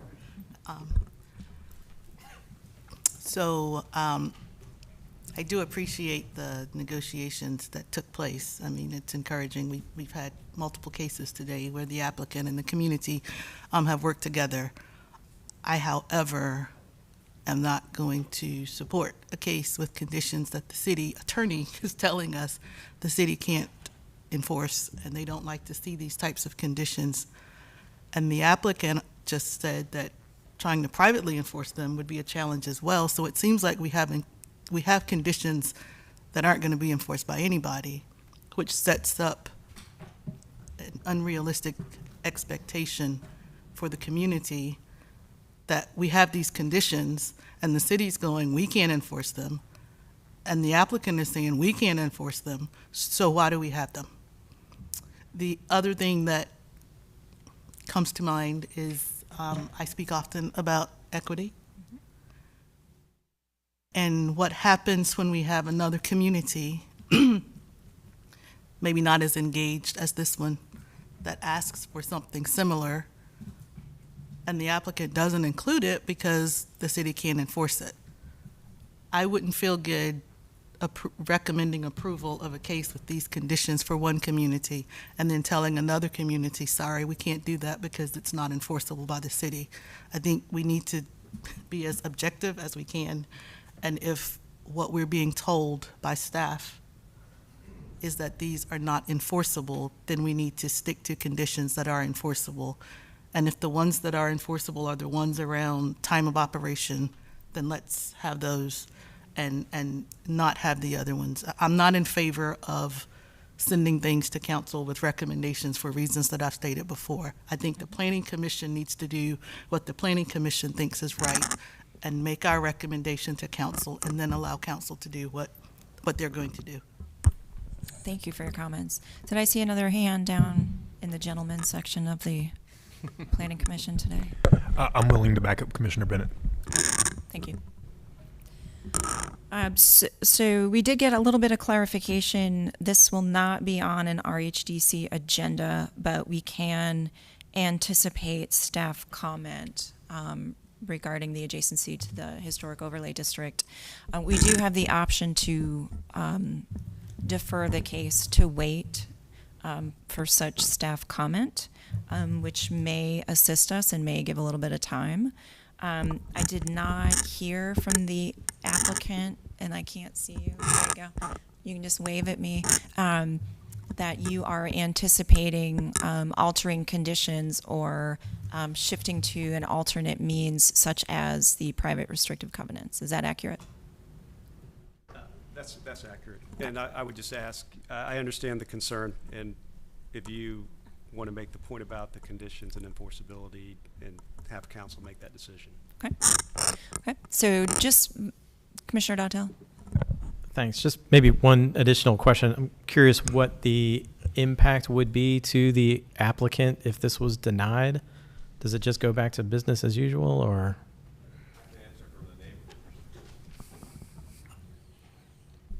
You're saying if it was denied. I apologize.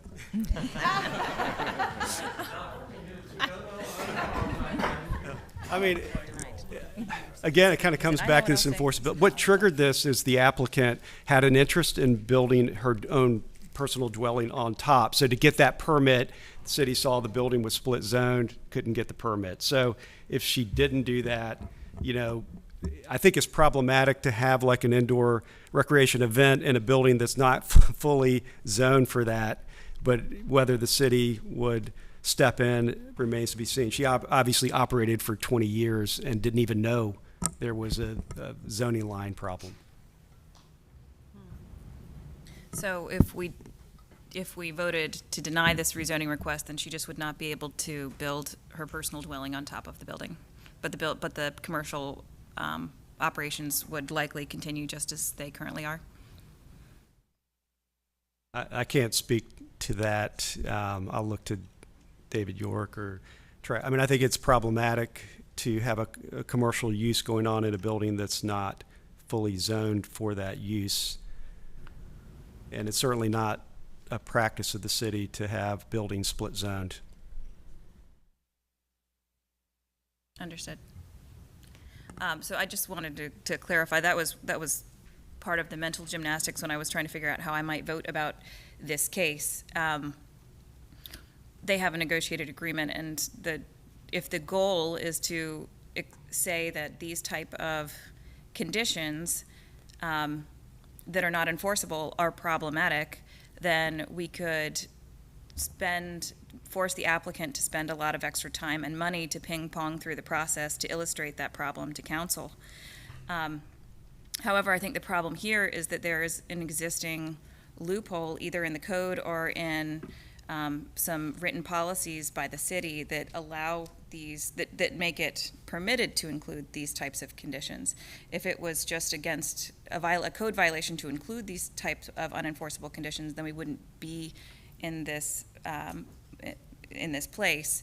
And so my recommendation to council would not be to change their vote one way or the other, but to perhaps initiate a text change that could resolve this problem for future cases. And I would include that recommendation regardless how this vote comes out. I think we should vote up or down on this case. And if we vote no, council will know it's because of these unenforceable conditions. And it'll be up to them to handle it from there. And I think that the applicant deserves us to move on through, and I'd not like to delay it. I have some thoughts on that, just some general concerns about just sending it through with conditions that are not enforceable.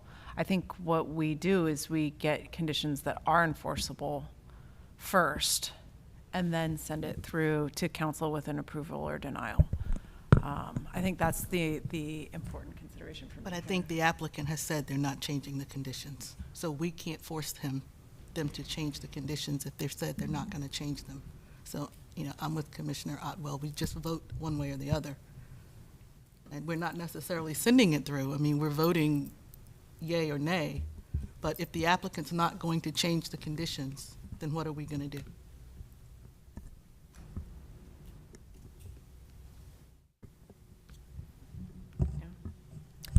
At this point, if someone would like to give a motion, we could hear that. That motion could be a deferral on the case. That could be recommendations for additional conditions which may or may not be entertained, or that can be for either a recommendation for an approval or a denial. Yeah, I will say that we provide example motions to help you. You are welcome to be as specific in your motion and say things that I did not write, if that will help the chair when she presents this to council as to why you're making a recommendation one way or another.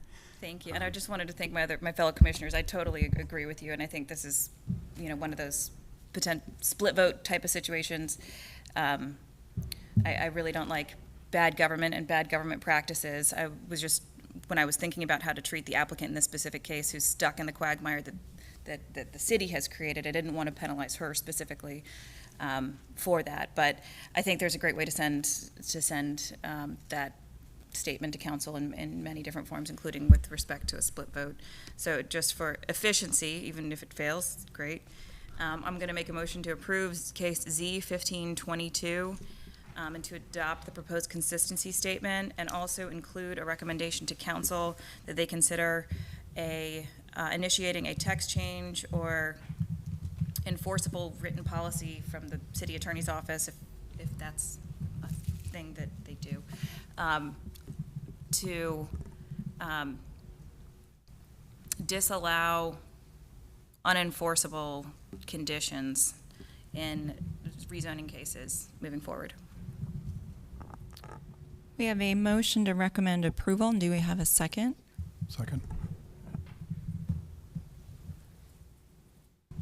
Okay. So Vice Chair Miller has offered a motion to approve Z-1522. Commissioner Raines has offered a second. Is there any additional discussion or debate on the merits of the motion before we vote by show of hands? No? Okay. Those in support of the motion to approve? 1, 2, 3. And those opposed? That motion fails. Would anyone like a follow-up motion, which might be in the converse motion to deny? I'll do it. I move to recommend adoption of the proposed consistency statement dated August 23rd, 2022, contained in the agenda materials, and to recommend denial of the zoning amendment. The action taken is reasonable and in the public interest because the request would permit non-residential uses not envisioned on the future land use map. The request includes zoning conditions that cannot be enforced by city staff and create a false expectation for neighbors that the city can regulate the frequency of events or number of attendees. Put that in bold and underline it in all caps. Yeah. Do you want that one too included? Yeah, we can. Can I do it again? Because the first one really isn't why I'm recommending denial. So I move to recommend adoption of the consistency statement and recommend denial. The action taken is reasonable and in the public interest because the request includes zoning conditions that cannot be enforced by city staff and create a false expectation for neighbors that the city can regulate the frequency of events or number of attendees. And do we have a second? Second. Second, Commissioner Otwell.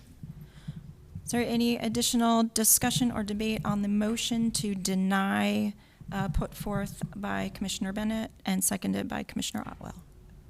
Seeing none, by show of hands, those in support of the denial? There's 1, 2, 3, 4, 5. And those opposed to the motion to deny? And I could have called that. There we go. So I was very tempted to change my vote. I know. So the motion to deny passes. That is a 5-3 vote. Moving on to the next item on the agenda. Where are we? That is item D.4, that's case Z2222 on Boylan Avenue and Hargett Street.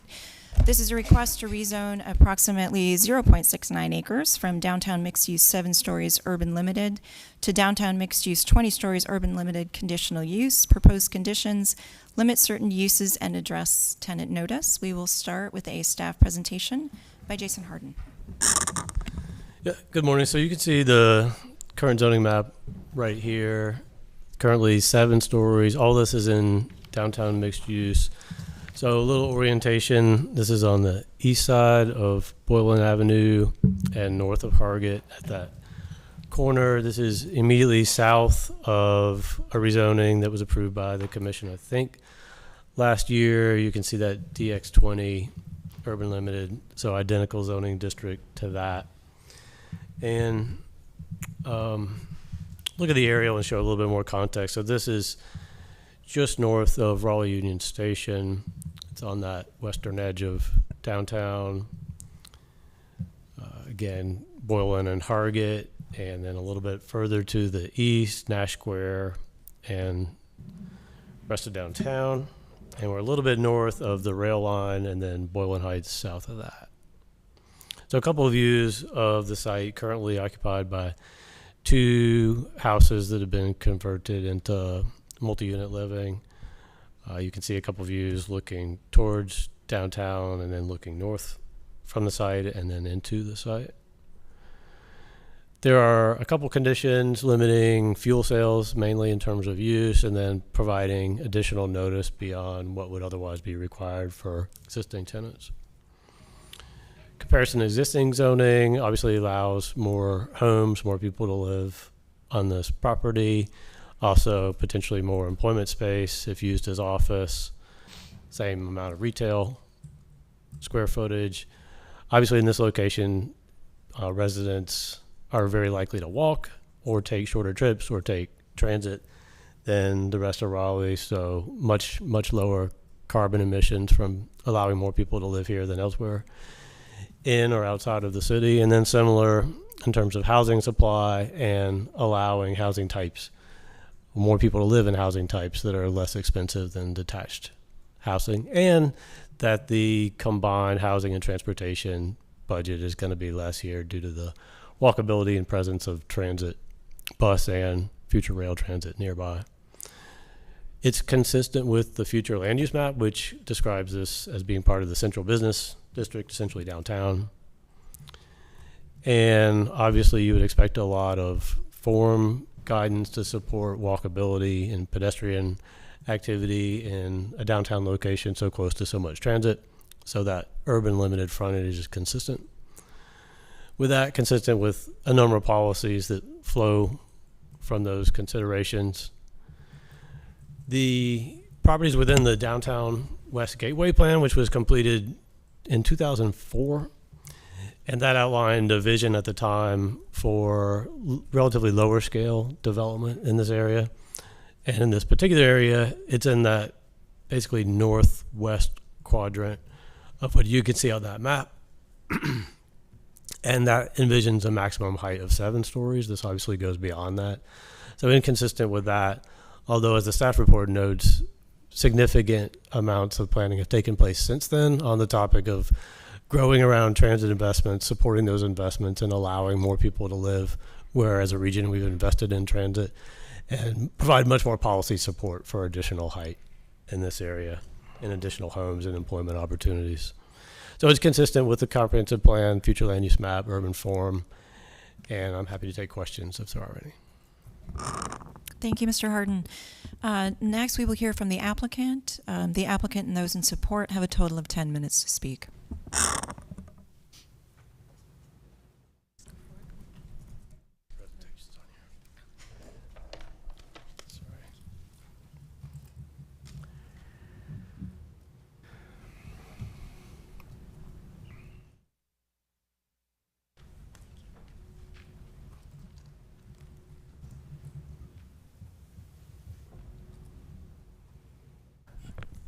Thank you, Chair Fox and Commissioners. Molly Stewart, Morningstar Law Group.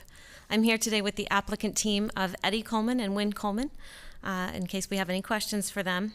As you heard from Mr. Hardin, the request is overwhelmingly consistent with city plans and policies, and the property is currently zoned for 7 stories, located immediately adjacent to the 20-story zoning to the north, as well as 1 block west of the 40-story zoning at the Russ Bus site. Given the overwhelming consistency, I don't have a lot to add today, but I do want to provide just a little bit of additional context. One being that this site was actually already in the process of site plan review as of right. So under that 7-story zoning for a primarily residential building with some mixed use in the first floor. When it came to the owner's attention that the neighboring property would be constructed under that 20-story zoning. This site plan for the neighboring property shows that proposed development in the gray, so truly surrounding this site on the 2 sides, with the subject site there in the corner of the lot. And for additional context, this is the massing diagram showing the 2 proposed developments with the existing 20-story zoning there in the gray. It comes down, its parking garages there. This is to the east, that's the gray section. So here we're looking west down Hargett Street, and then the proposed project there in the lighter color. And then a second view looking northeast toward the site. And the reason for the differing heights in this massing, even given the identical zoning requested, is due to the difference in the office floor heights proposed on that gray section of the site versus the smaller residential floor heights that are anticipated for this site. And we are available to answer any questions.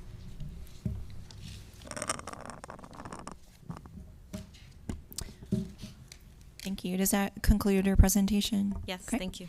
Then I'll move on just to check if there are any members of the public who wish to speak on this item. I'll also acknowledge we received a number of emails regarding this, one of which was from Bloomberry Estates Ad Hoc Neighborhood Committee. And that's it? Excellent.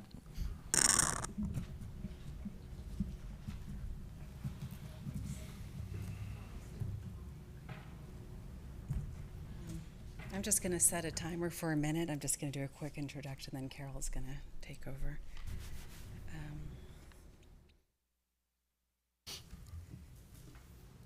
So my name is Elizabeth Hofelt, and this is Carol Gaber. And My name is Elizabeth Hofelt, and this is Carol Gaber. We both live in the Bloomsbury condominiums that are catty corner to this rezoning.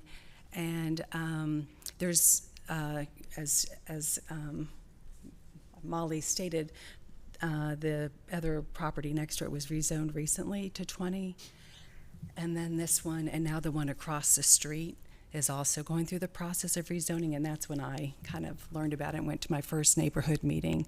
So we're really, behind how do we, effectively communicate in this process and be a part of it, but we want to. So that's why you're first hearing from us, Molly. We didn't go to those meetings. We weren't really aware of what was happening until the one across the street. Jason, I think, spent 40 minutes on the phone with me last week. He's very helpful. There's my timer, and I appreciate all the work here, and it's nice to see the engagement. Okay. And I think what we're going to do is just read their letter because we want Molly to hear it and everyone even, okay.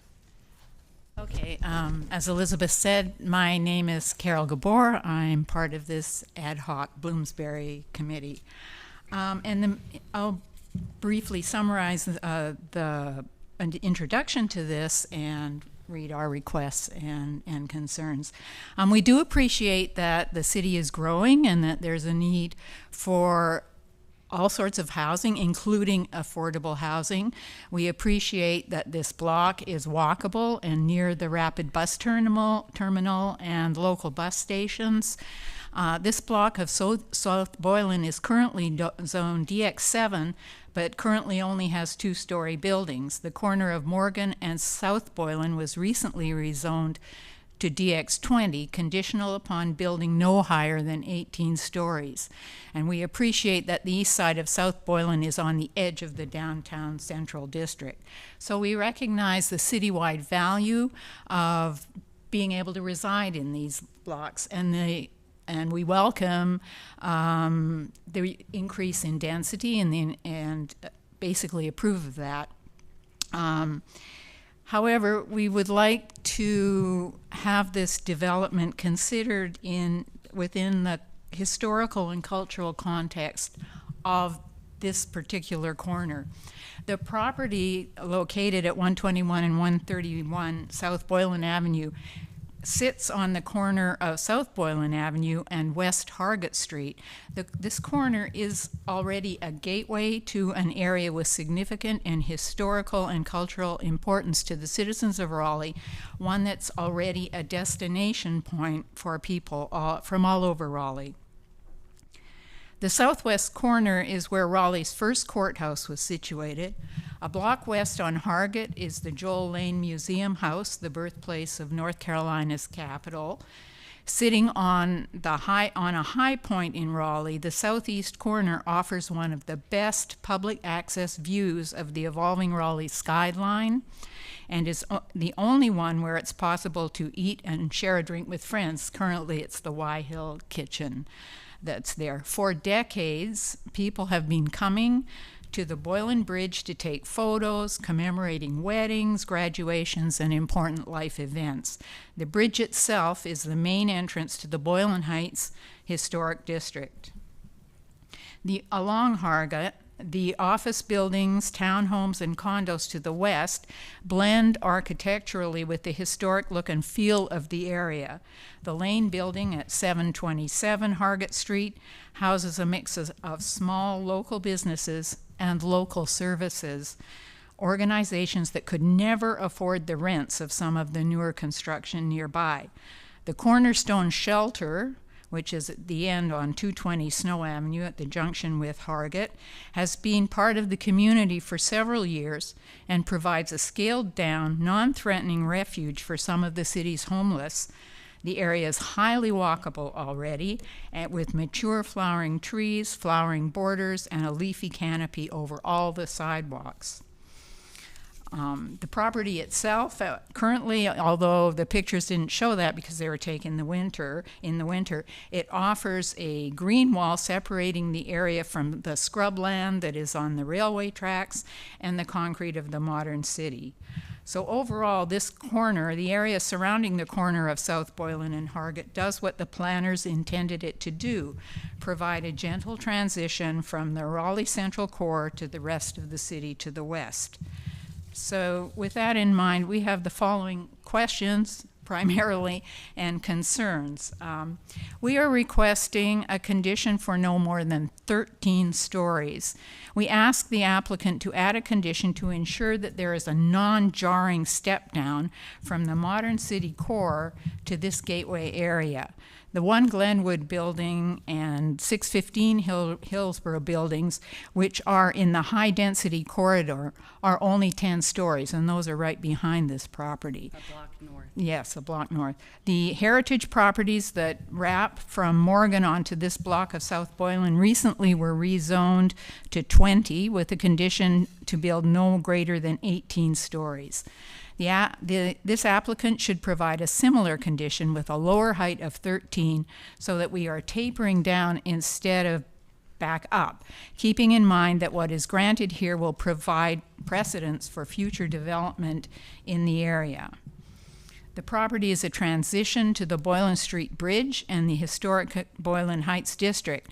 It's already a destination point. We would like to ask the applicant or the city or whoever would be responsible to add a condition to support the current look and feel of the area architecturally, both in design and in building material selection, i.e. less plate glass and steel and more soft edges.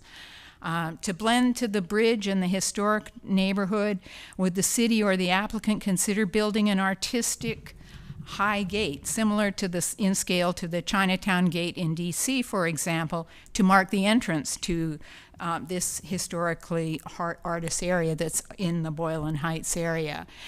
What we're saying basically is the bridge really is an attraction, and we would like to enhance that. Would the applicant consider adding a condition for first floor usage to make it affordable for small local businesses, social services, and nonprofits? This area already invites people needing these facilities, and we want to continue to support that. Most of the retail space in the new construction around the central core remains empty. Even if or when the market picks up, only franchises and established businesses will be able to afford the high rents that they command. Would the applicant consider a stipulation to have garbage dumpsters out of sight instead of on the sidewalk and streets so that the entry would, on the sidewalk and streets so that the entry would accommodate garbage trucks, moving vans, and other large delivery vehicles? This block of South Boylan is currently highly walkable, with grass, maturing flowering trees, and a leafy canopy over all the sidewalks. The property at 121 and 131 provides a green wall separating the area from the railway tracks and the city. What will the applicant do to preserve the 3 established trees on the property that screen the corner of Hargett and Boylan? And we had actually attached pictures of them to the end of this letter. What will they do to maintain a green separation between the downtown core and the buildings? Would the applicant consider a condition to be added to build a greenery wall around the first 2 stories and higher if possible? And could the applicant add a condition to have a certain number of square feet of greenery per resident if it's developed as housing? Residential density helps reduce emissions to combat climate change, but greenery helps lower the heat for the residents in the melting urban area. Would the applicant consider adding a condition that if the property becomes residential, it will have a certain amount of grass for each unit so that dogs that live there can pee waste on the property before heading out? To our property. Currently, every dog in the entire neighborhood is exercised on our property right now. And that grassy area. area. Yeah. Could this come out of the 10% set aside for amenities? Without adequate grass, residents will take their dogs to private property, including the yards of Boylan Heights. As property owners and residents in the area, we have identified a significant need for dog waste stations. We have had to move our private dog waste station deeper into our property because it was overflowing by, I'm done? Okay. Finally, parking.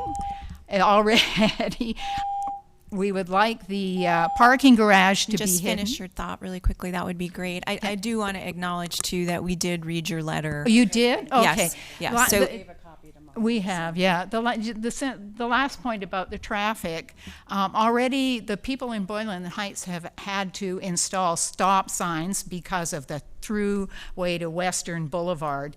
With increased density, this will, I think, become more of a problem. And again, we want the bridge to be a place where people and families come to watch fireworks and take pictures, and I think there's an opportunity here to make something really beautiful. Thank you so much for your comments. I appreciate the time and effort you put into that. Are there any additional members of the public? I didn't see. So now I will open up for questions and comments from commissioners. I'm going to start with a question of the applicant, because I also see you coming forward currently.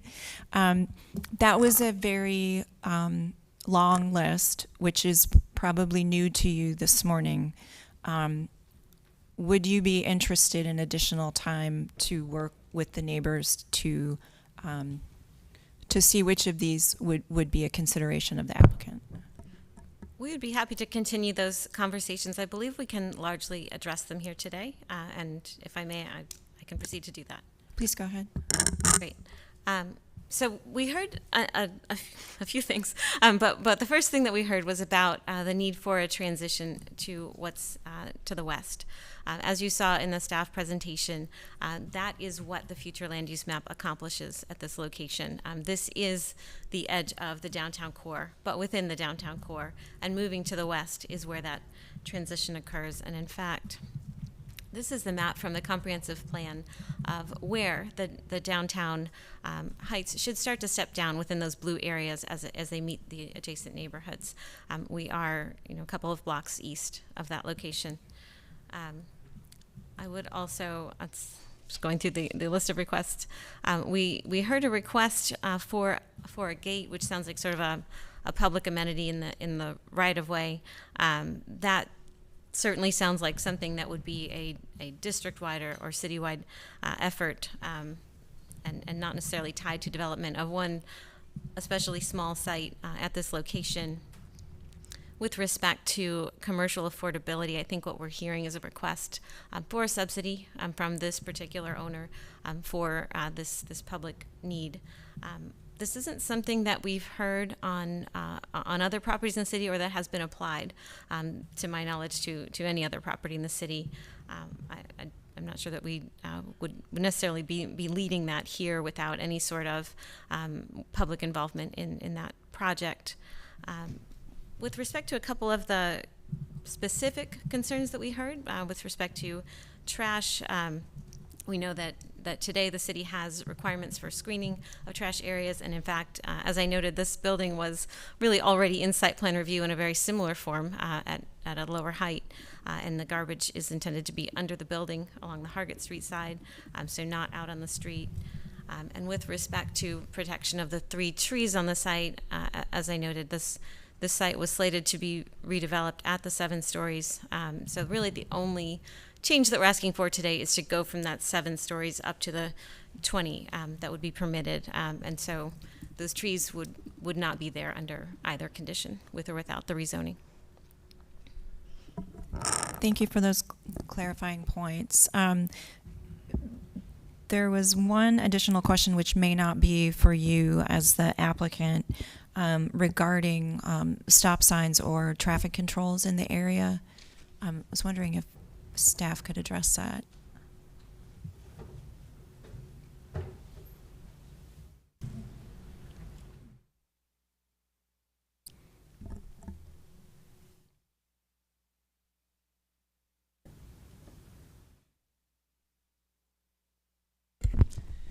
Hello. So regarding the traffic control treatments that can be done within the neighbors or the neighboring neighborhoods in this area, that can be looked into if there's a pattern or if there are specific concerns that those that live within these neighborhoods want to bring to us. But yes, for the site, a TIA would not be required, so any kind of multimodal or traffic concerns wouldn't be coming in at this stage. Thank you. Did we have any questions or comments from commissioners?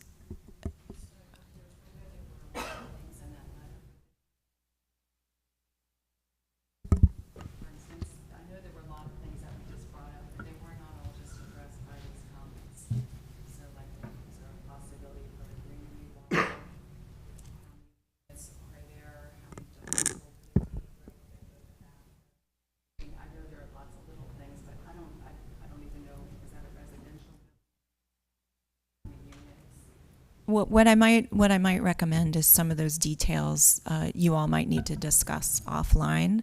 I believe the applicant addressed the ones that we already had ready answers for at this time. Yeah. Did I see a hand up with a question or a comment from a commissioner? I do think that transition-wise or design-wise, I think the applicant could offer some sort of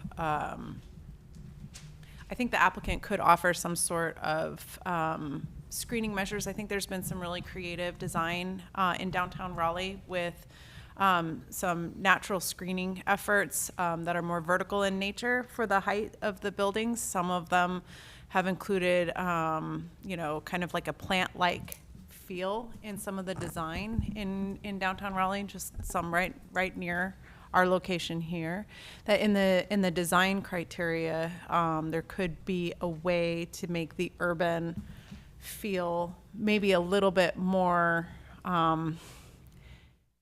nature-like in that transition. It doesn't have to be just a standard,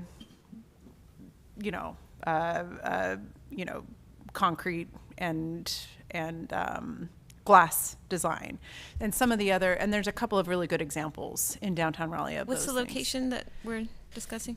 I will find it for you. Oh, no, I mean, and on this site, where are you looking to add screening? Probably where it just looks at that screening on Boylan and Hargett Street, along there. Might be some good opportunity just to provide some sort of, more of a natural feel as it transitions, because it is just going, I agree that the future land use map, how, that this can be developed for such a thing, but it is right on the border of, kind of like a more, and I think that there could be a condition or something that could offer that type of visual component as people are driving up and along, where it's more of a transition as opposed to a big ominous building. I think I'm hearing a request for a green wall on the building. Is that Something like that, something design-wise. I'm thinking of Yeah, some I don't sort of- know exactly. It might be helpful if we point out what comp plan inconsistency we're mitigating for with the treatment. That might be helpful. I think it's just more along the lines of the transition. Okay. Yeah. Okay. I'm personally less interested in helping them design their facade, but might, as an alternate, consider some material choices as a condition. And I think too, like we've done art. Like we've made comments in the past about art, and I think that could be kind of part of that.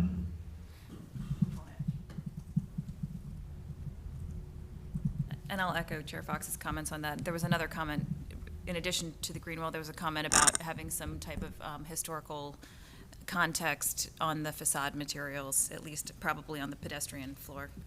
That might make it a little more context sensitive. Can you help me understand what that would look like, or what we would be I'm offering? not exactly sure what the neighbors were asking for. I'm familiar with I used to live 2 blocks from there. I remember when Bloomsbury Estates was the one that was totally this skyscraper over there. But I know that area, it's coming from a historical place, so if the concern is about a big glass wall, unlikely that that's what was the plan, but if there's any additional sort of context and communication with the neighbors on what the facade materials would be and look like, that's usually one that has been an easy. That's helpful. I will note with respect to the transition, that is actually what is driving this entire request, is that without this rezoning, what we're looking at is a very stark transition to a blank wall immediately adjacent to the site, Sure. Causing an extremely harsh transition. And so hopefully this would help to soften that and have it at least occur across the street. Thank you. Thank you. I'm with you. Commissioner Bennett?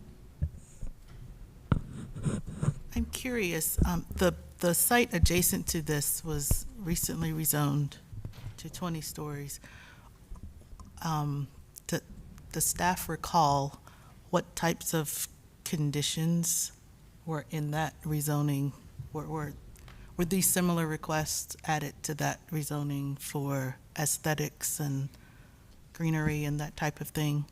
I'm just sensitive to, while I think these are great and it would be nice to have them, I'm sensitive to asking one applicant to do something that we didn't ask another one to in the same area. Yeah, and if you can give me just a moment, I'll pull those conditions up. Jason, I've actually got them pulled up. Go ahead. You anticipated my question? That case had conditions related to building materials that were permitted, and then screening of structured parking. but it was not specific to get to like a landscaping state of screening, if you will. Okay, so building materials and screening. Right. Okay. There were others, but those were two directly related. Can you provide a little bit more detail on the materials one since you have it pulled up? Sure.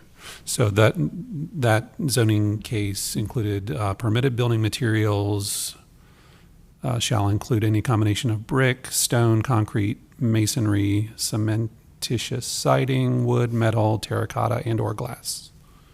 So everything, kind of. So I'd say everything but vinyl. Right. No ephes, no vinyl, which I could understand might be of concern. Yep. Okay. Has the applicant considered the condition relating to materials mimicking or being somewhat similar to the adjacent parcels?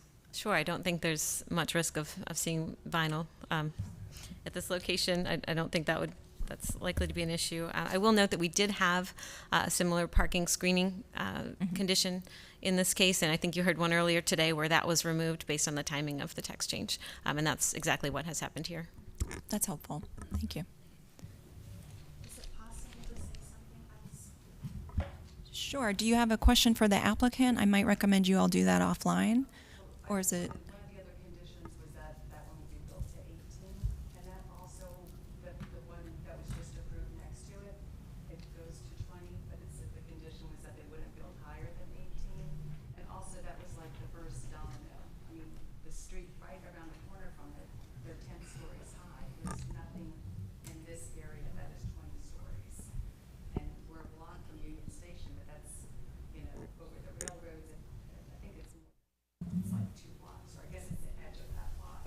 But behind us is Boylan Heights, so I don't think it really paints the picture of what it is now, 1- and 2-story buildings and greenery. So is the question of the applicant if they've considered an alternate height? Does that summarize it? Conversations, but like I said, the one that already got approved, I don't think there's a lot of conditions. It's the first one, and now everything is happening quickly, and we're just trying to catch up. Does that have a height? Now we're trying to add conditions because we see the dominoes falling and what's happening all around us. Sure. I can tell you just procedurally, just so you know where we're trending right now, is it looks like we're trending towards deferring this case to a future meeting to allow the applicant time to deal with the conditions. And during that window of time, it provides you an opportunity to converse with the applicant to see if some of the finer details might be worked out. I do have a response to the request regarding the facade materials. We are happy to offer the same condition as we have next door. We are unfortunately surprised by having this conversation come up today. It is a detriment to the project and is a grave concern. We would hope to be able to move forward with a promise to include this condition in the future. So just so we can think about calendar a little bit, we have a special meeting, which is next Tuesday, which I don't think it would be possible to turn it around that quickly. Our first meeting in September is the 13th. Okay. Did I see an additional hand? Travis, what was the case number for that adjacent site?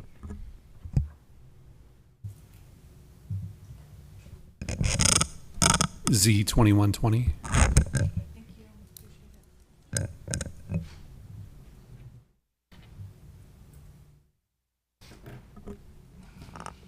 Any additional questions or comments from commissioners before we defer this one to September 13th meeting? Yes. Go ahead. What are we deferring for? Just that, the building materials? To allow the applicant additional time to talk to the neighbors who came forward with some of their concerns, and then to consider conditions for materials. There was also, I think I heard a height limitation on the adjacent application as well. Are you recommending? Taking a look Molly at has that. addressed that Yeah. already. And a separate rezoning case? Yeah, adjacent, directly adjacent to it. Is Is that a different rezoning case that's coming through right now? That's the same one we've been referencing. Do we have the ability in this rezoning case to condition a building height not included in this rezoning case?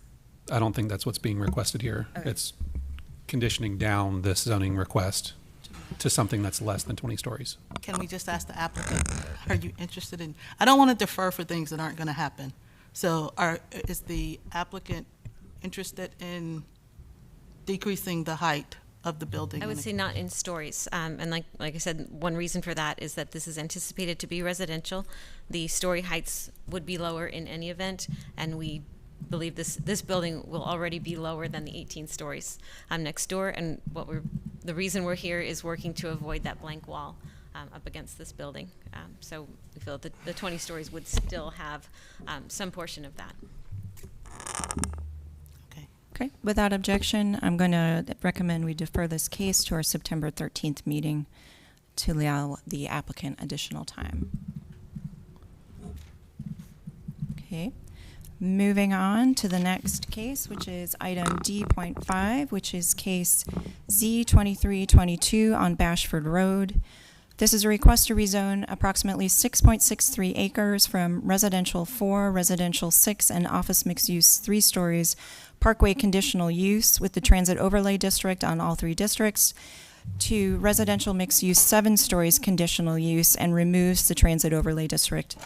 Proposed conditions limit certain uses, limit height in certain areas, exempt the site from certain street connectivity requirements, and propose alternate connections through the site, among others. We will start with a staff presentation from John Anagnost, who I will also congratulate. Yeah, thank you. Yeah, my wife had a baby. Okay, yeah, thanks. All right. Yeah, so this is a request to rezone to residential mixed use with a 7-story height and conditions. This site is about 6.5 acres on the north side of Western Boulevard, where it enters Raleigh from Cary. It turns into Cary Town Boulevard once it goes to the other side of I-40 in this area. And this segment of Western Boulevard will eventually be connected to the main portion of Western Boulevard, which goes from downtown Raleigh to Jones Franklin Road, and that extension will be constructed. The intent is for it to be constructed as part of bus rapid transit implementation for the Western Bus Rapid Transit Corridor. So that would construction of the extension of Western Boulevard would facilitate bus rapid transit service from downtown Raleigh to downtown Cary along the south side of this site. So this area currently has a mix of zoning that's largely residential north of Western Boulevard, but the future land use map does envision a fairly different future for the area. And so you can see that residential character to the north today, including the Strother Farm property, which is an active farm, but also some apartment development closer to Western Boulevard. Here you can see the site is mostly wooded. There's a stream on the southern portion of this property in this area that drains to the southeast from here over towards Del Barton Court. And you've received, I believe, an email about the drainage issue over there in Del Barton Court, where there was also a resident who attended one of the neighborhood meetings who explained that drainage situation as well. Particularly, basically the stream turns south right along here, and that's where there tends to be flooding issues. There's additionally a wetland in this area along the property. So between the wetland and the stream, it is difficult for the applicant to orient a building to the Western Boulevard right-of-way in the way that the urban form map would recommend, and I'll talk about that in a moment. But you can see this is sort of a transition area between the apartments to the south and southwest and the lower density residential to the north. This is looking into the site from Bashford Road. You can see the Strother Farm on the right side of this image and the property on the left. This is from the other side of the property on Bashford Road, and then from Western Boulevard. Also from Western Boulevard. And so there are conditions offered, notably that the applicant has requested an exemption from the block perimeter requirements in the UDO, but then has offered some improvements to mitigate that exemption, so to basically make some transportation improvements that would make up for some of the loss of potential connectivity from removing the block perimeter requirement. It is not clear at this point whether they would actually be required to construct a public street through their site from Bashford Road to Western Boulevard due to the block perimeter requirements. So it does seem like by offering this condition, the applicant believes there's a likelihood that they would be required to construct a public street, but there are exemptions for environmental features that they potentially could be eligible for. And so the staff report is suggesting that the rezoning allow that process to take place as is typically required by the UDO to see if there are environmental conditions that would allow those exemptions rather than preempting that review through a zoning condition. And then there are some conditions that essentially are constructing a pseudo parking limited frontage for the Western Boulevard frontage. So limiting the amount of parking between the building and the street, requiring a pedestrian entrance facing Western Boulevard. Those things are moving towards what the urban form map suggests in this area, but not really conforming to what is envisioned for development that is intended to be facilitating the use of bus rapid transit and encouraging people to use modes of transportation other than private vehicles. Also a height limitation on the northern part of the property as it approaches Bashford Road. And then a multi-use path requirement from Bashford Road to the southeast portion of the property where it abuts a city-owned property that would provide connectivity to the bus rapid transit route on the new Western Boulevard extension. So that is helpful to connectivity in the area, does mitigate some of the block perimeter issue. As you can imagine, the increase in height and rezoning from residential districts to residential mixed use in this area is increasing the amount of residential development that would be allowed by about 250 units, is the staff estimate. Removing the office mixed use in favor of residential mixed use does significantly reduce the amount of non-residential development that would be allowed here.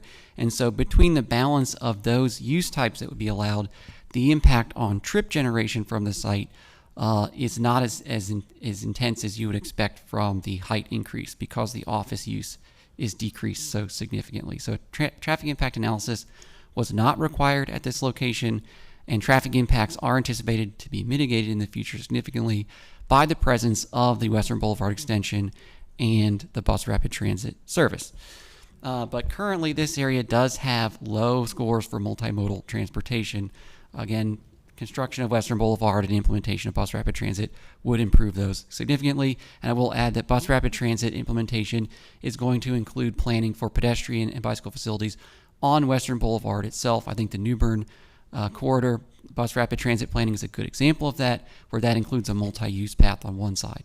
So, improvements from bus rapid transit are not limited to transit service. Currently, there is transit service on Buck Jones Road that is a little bit outside of what we would consider walking distance. No affordable units are included or required to be included in future development. The intended use, according to the owner, is senior housing, active living senior housing. Would increase the number of units allowed. This area has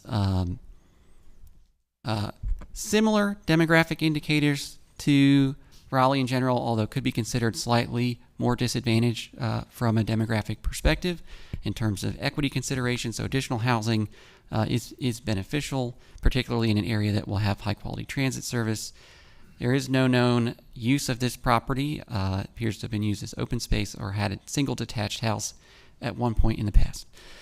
So the future land use map, as I noted earlier, does see this area transitioning significantly in the future. As you saw from the zoning map and the aerial photo, it is very residential and particularly low density residential to the north of Western Boulevard here. The future land use map shows this as being office mixed use and community mixed use from Western Boulevard all the way up to Hillsborough Street. And that is related to the City Growth Center that extends north of Hillsborough Street, as well as now the bus rapid transit and Western Boulevard extension will facilitate additional development in an area that is between Raleigh and Cary and near NC State University. So, desirable area.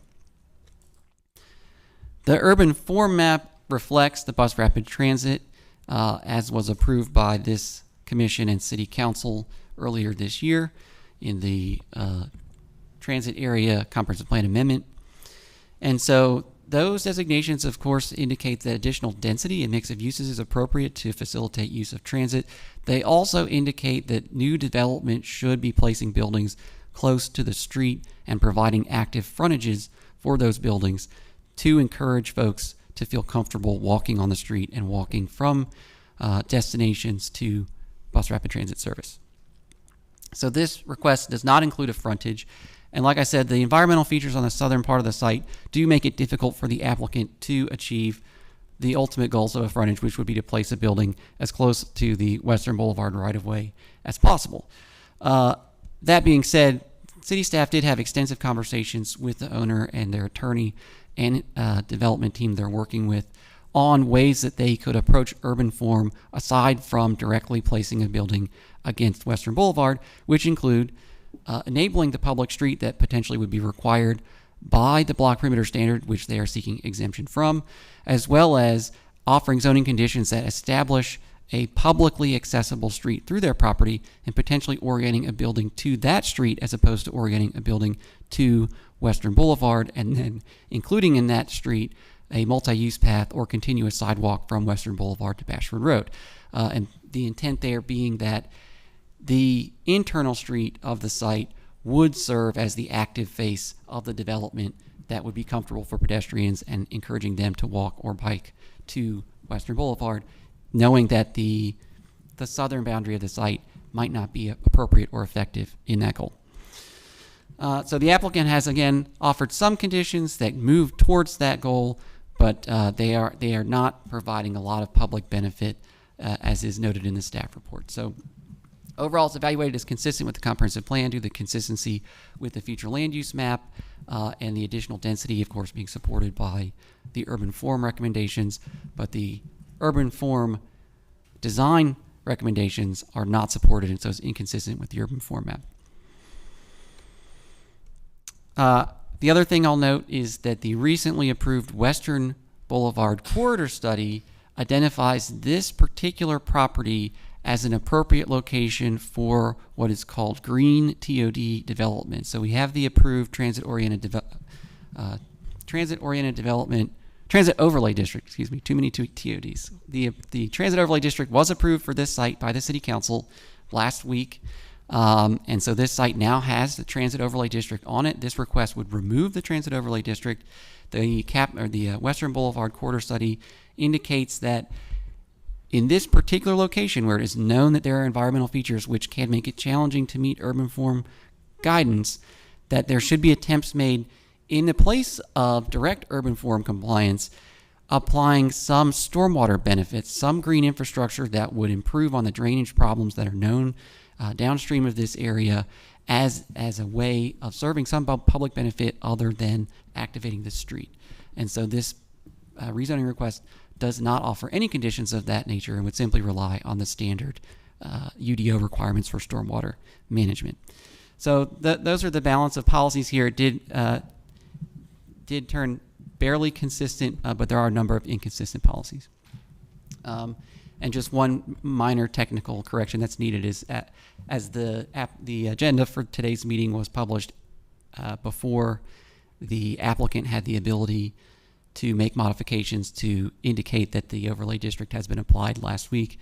They will need to add that at some point in the process, but no real issue there right now, and I'm happy to take your questions. Thank you, Mr. Anagnost.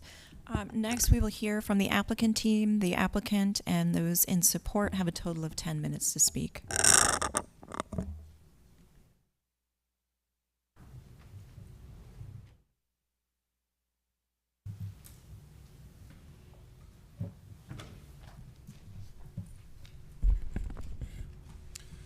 Good morning, members of the Planning Commission. Let me pull up this presentation for you.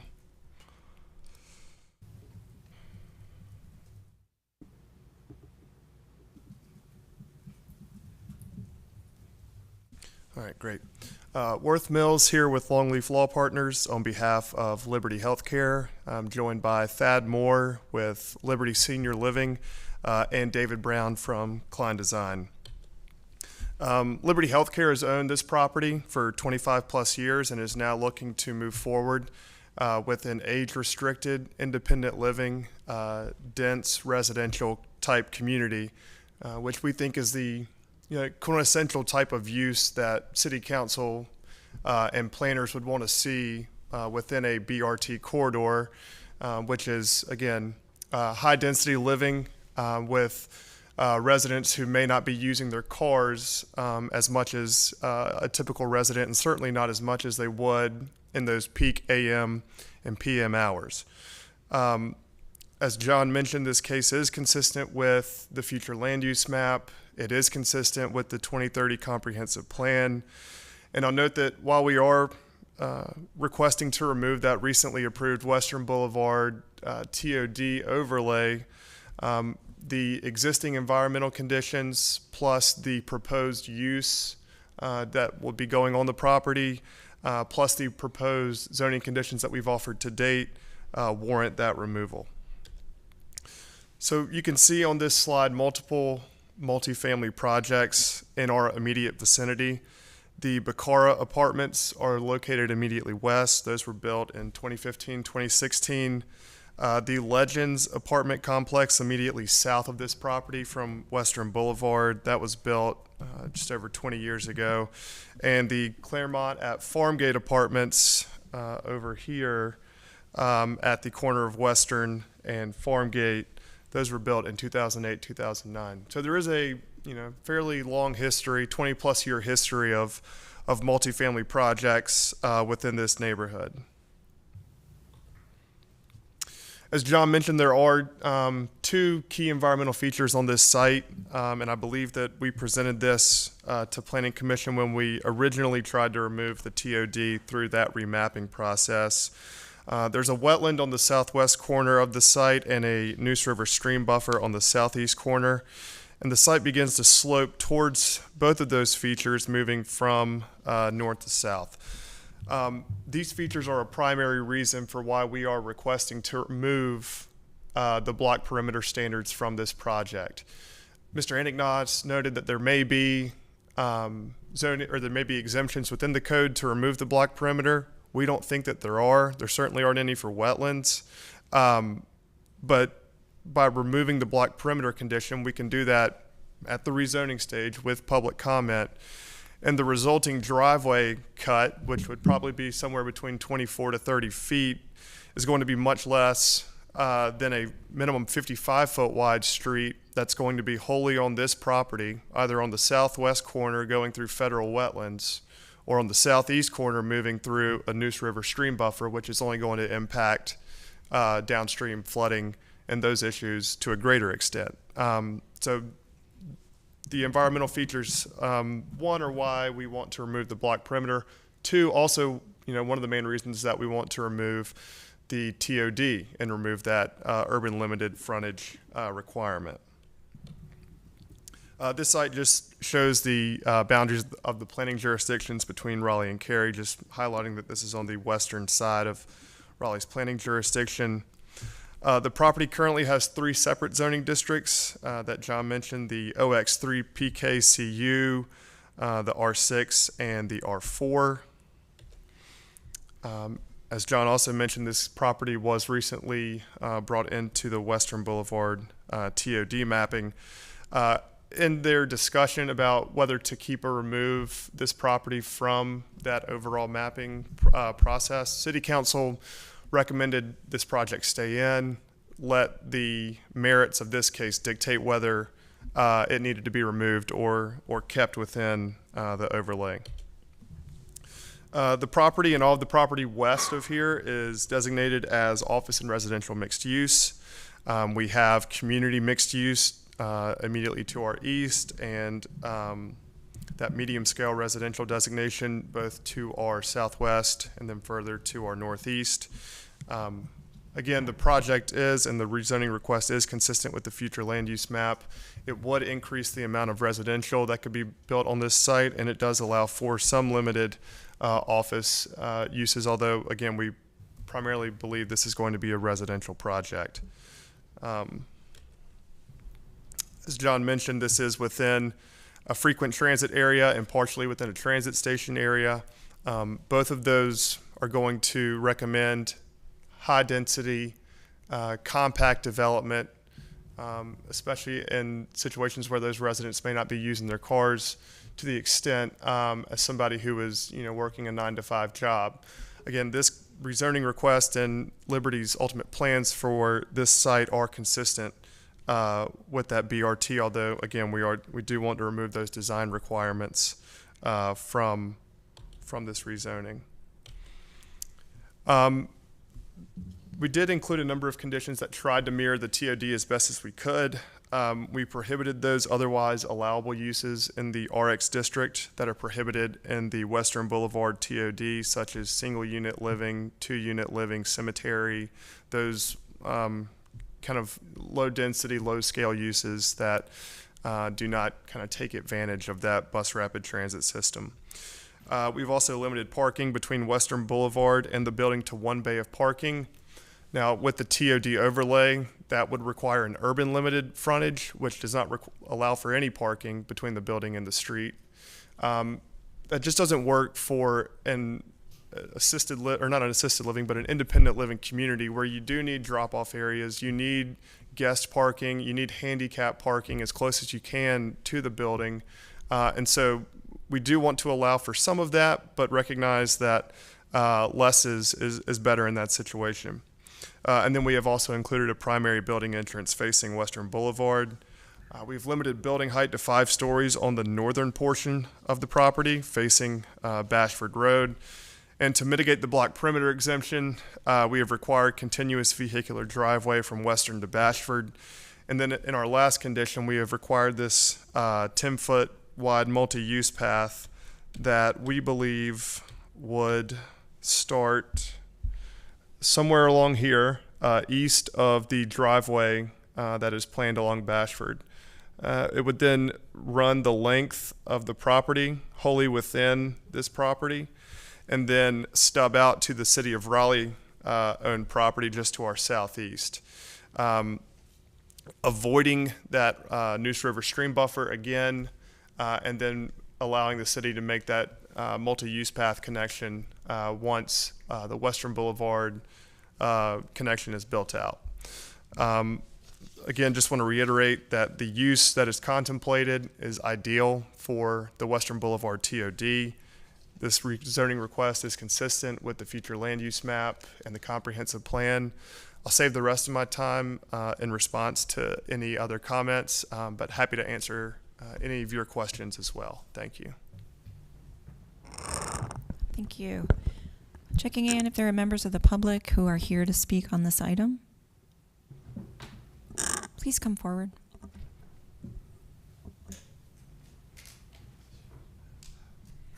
Good morning. My name is Vanessa Morales, and I'm here representing Strother Farm. So our concern is just, well, first of all, I'm excited to know that it's actually going to be developed for assisted living, just being in the medical field. Our concern is just like a buffer in between the property. There's actually Redwood Drive, which is actually our driveway entrance into Strother Farm. So we're kind of concerned about, you know, what's going to happen as far as that entrance. Is there going to be accessibility from the development to that road? I do understand that there's going to be an entrance on Bashford Road, and just being a mom, Bashford Road is already really, really hectic. There's speeding, there's a really big curve, and it's 15 miles per hour, but of course it's more of like a speedway for that community. And yeah, I think that's about it. Thank you. Thank you, ma'am. Any additional members of the public? Okay, not seeing any. I'll move on to questions and comments from commissioners. I have a question for Mr. Mills. Is the pedestrian path you described going to be on a publicly accessible right-of-way? So what we are contemplating is a public access easement for pedestrian and bicyclists that would run essentially once this path cuts into the 308 Bashford property up into the point when it stubs to the city of Raleigh. So everything, the path along Bashford Road would be public. It would be within the public right-of-way in lieu of a 6-foot sidewalk. And then this area running through the length of 308 Bashford would be public. Thank you. Commissioner Just Lampman? Looking at the topography there, what is the grade? Is that, it looks like a steep grade. It is steep, and I may have David Brown come up and give a little bit more context to the slope and to those features that it slopes to. I make that comment with two thoughts in mind. One is the demographic you're serving, if there's going to be any sort of ADA issues, if it's that steep, and then furthermore, if there's bikes and whatnot. Sure. David Brown, Klein Design, and I share your concern. We have done some preliminary grading studies of the site to make sure that we can offer the condition both for the driveway and the pedestrian linkage. And it's tough. We think it's doable. There's about 35 feet of grade change from current Western Boulevard up to Bashford Road. And if you look at the map on the screen, you can see that most of those topo lines, that grade change happens in the lower 50%. So it's not evenly distributed across the site, the 35 feet. I don't know if I've answered it as well as intended. Is it clear? I think as long as you're considering, the folks that are living there and the ADA, any possible ADA issues with how steep it is, and if you're making it a condition to offer this, that it is usable. I mean, between ADA and fair housing, this needs to be an accessible path or route, not just for our residents, but also people who would be traveling it as public. And thank you for bringing that up, because it's taken a lot of thought. Thank you. Did I see another hand with a question or a comment? Commissioner Bennett? I have a few questions, but first, Mr. Mills, could you address the member of the public who spoke about the buffer? Absolutely. So I will touch first on the access. So there is currently a driveway that runs within the portion of 308 Bashford up to Bashford Road. We do intend to keep this connection. It would just be within an improved internal driveway that would ultimately lead down this way as well. But the access to Strother Farm would remain, and that access point would remain in more or less the exact same place. One note about the removal of the TOD here is that it does bring back neighborhood transitions into play. Within a TOD, I believe that those neighborhood transitions in section 3.4 of the UDO no longer apply. So by removing this from the Western Boulevard TOD, we now have zones A, B, and C as our buffer. Zone A varying widths based on whether it's a fence or a wall and the amount of plantings that you have. Zone B has a 50-foot wide from the property line restriction on building elements, although a driveway access would be permitted, as well as some limited parking. And then from that point, we have the height transition, I believe, starting at 40 feet and moving at that 45-degree angle for another 50 feet. So by removing the TOD, there's greater protections that are offered to Strother Farm than if we were to keep this within the TOD, and those neighborhood transitions no longer apply. Thank you. My other questions are, it seemed like they were conflicting statements between what staff was saying and what Mr. Mills was saying, particularly around the stormwater. So I think I heard that this is inconsistent with the green TOD design elements, and given the environmental features on the property, that some attempt should be made for green stormwater infrastructure. Then I think I heard Worth say that requiring the street through the property would have greater impacts on downstream flooding than what you're proposing to do. So I just want some clarity, I guess. Is anybody from stormwater here?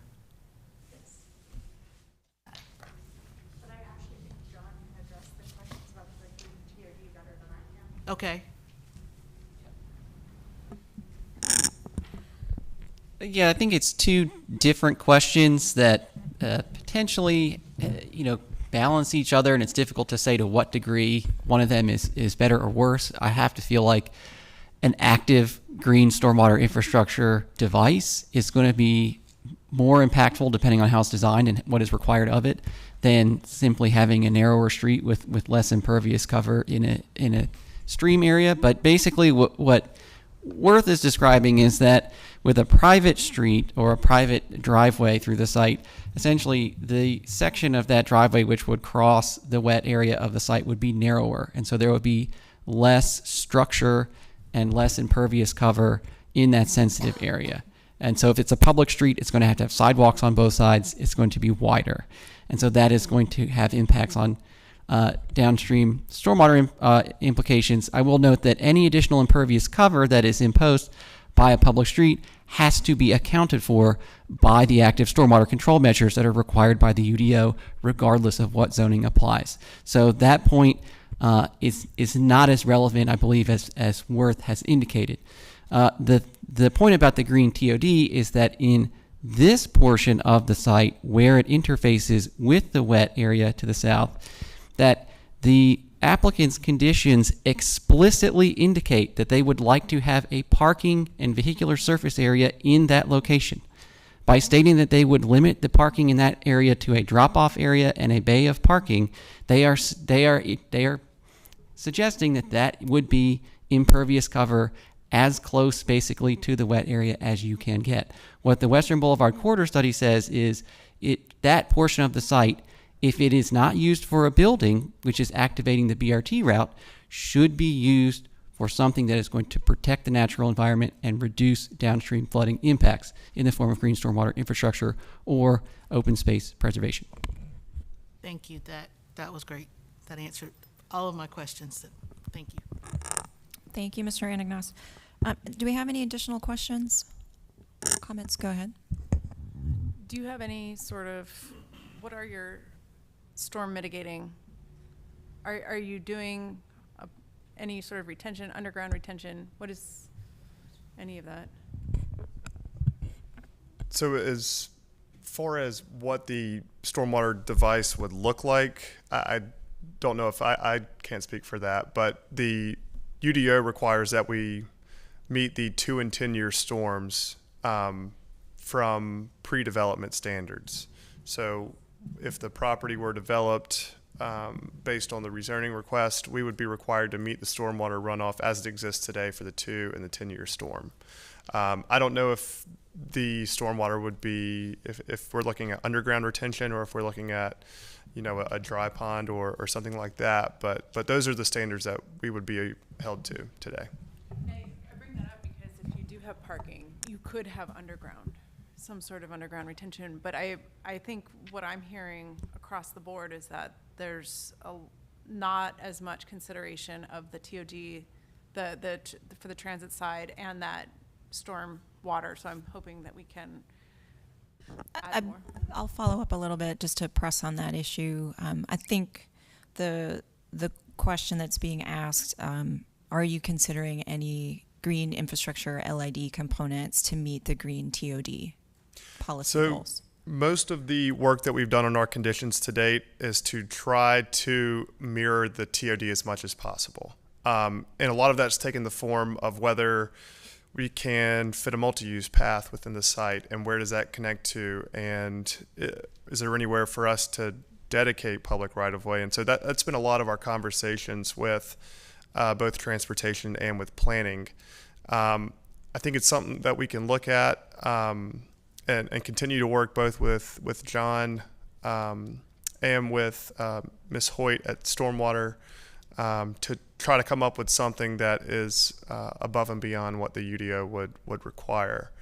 In terms of where that parking and how close that parking would be located to the stream, we don't have an idea of that right now. We know that if we take the frontage off, then we've got more room to work with, and we don't have to put the building as close to the stream as 20 feet. And we could push the building further towards Bashford to account for some of those stormwater practices. So, there's still a lot of things I think that we can do without having the TOD in place to make this both accessible for residents, accessible for travelers, if they're, riding a bike or walking, and then also, trying to meet the goals of the green TOD practices as well. So happy to look at the stormwater practices that maybe we can implement, and we'll continue to work with staff on that. Excellent. Go ahead. I have one more question. So you did, as part of the TOD overlay district, you did petition to have this site removed from that, correct? And what were the reasons for denial of that request then? So a little brief history on that. So we went to, I believe it was Committee of the Whole, and brought it up at that meeting, and then at Planning Commission, and then twice at City Council.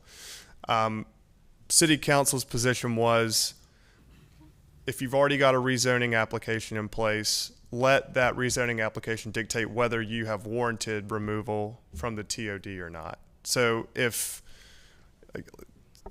more or less, if our conditions are, meeting the intent and our uses are meeting the intent, then in my view, that would warrant removal. But City Council wanted to leave that decision up to this individual rezoning case rather than litigate, something that was going to be coming across their desk in 2 months anyway. They didn't give a substantive reason for why. They just gave, they would rather choose this process to work that out. Yeah, I'll be quite frank. I'm not entirely comfortable removing the TOD from a parcel which is so clearly close to it, although I'll acknowledge the efforts to include conditions which very closely mimic it. I think the one important piece that's missing is related to that GI LID component to address some of the stormwater features as a mitigating factor for some of the pieces that you're giving up. Mm-hmm. So that's my personal opinion on it. Are there any additional comments?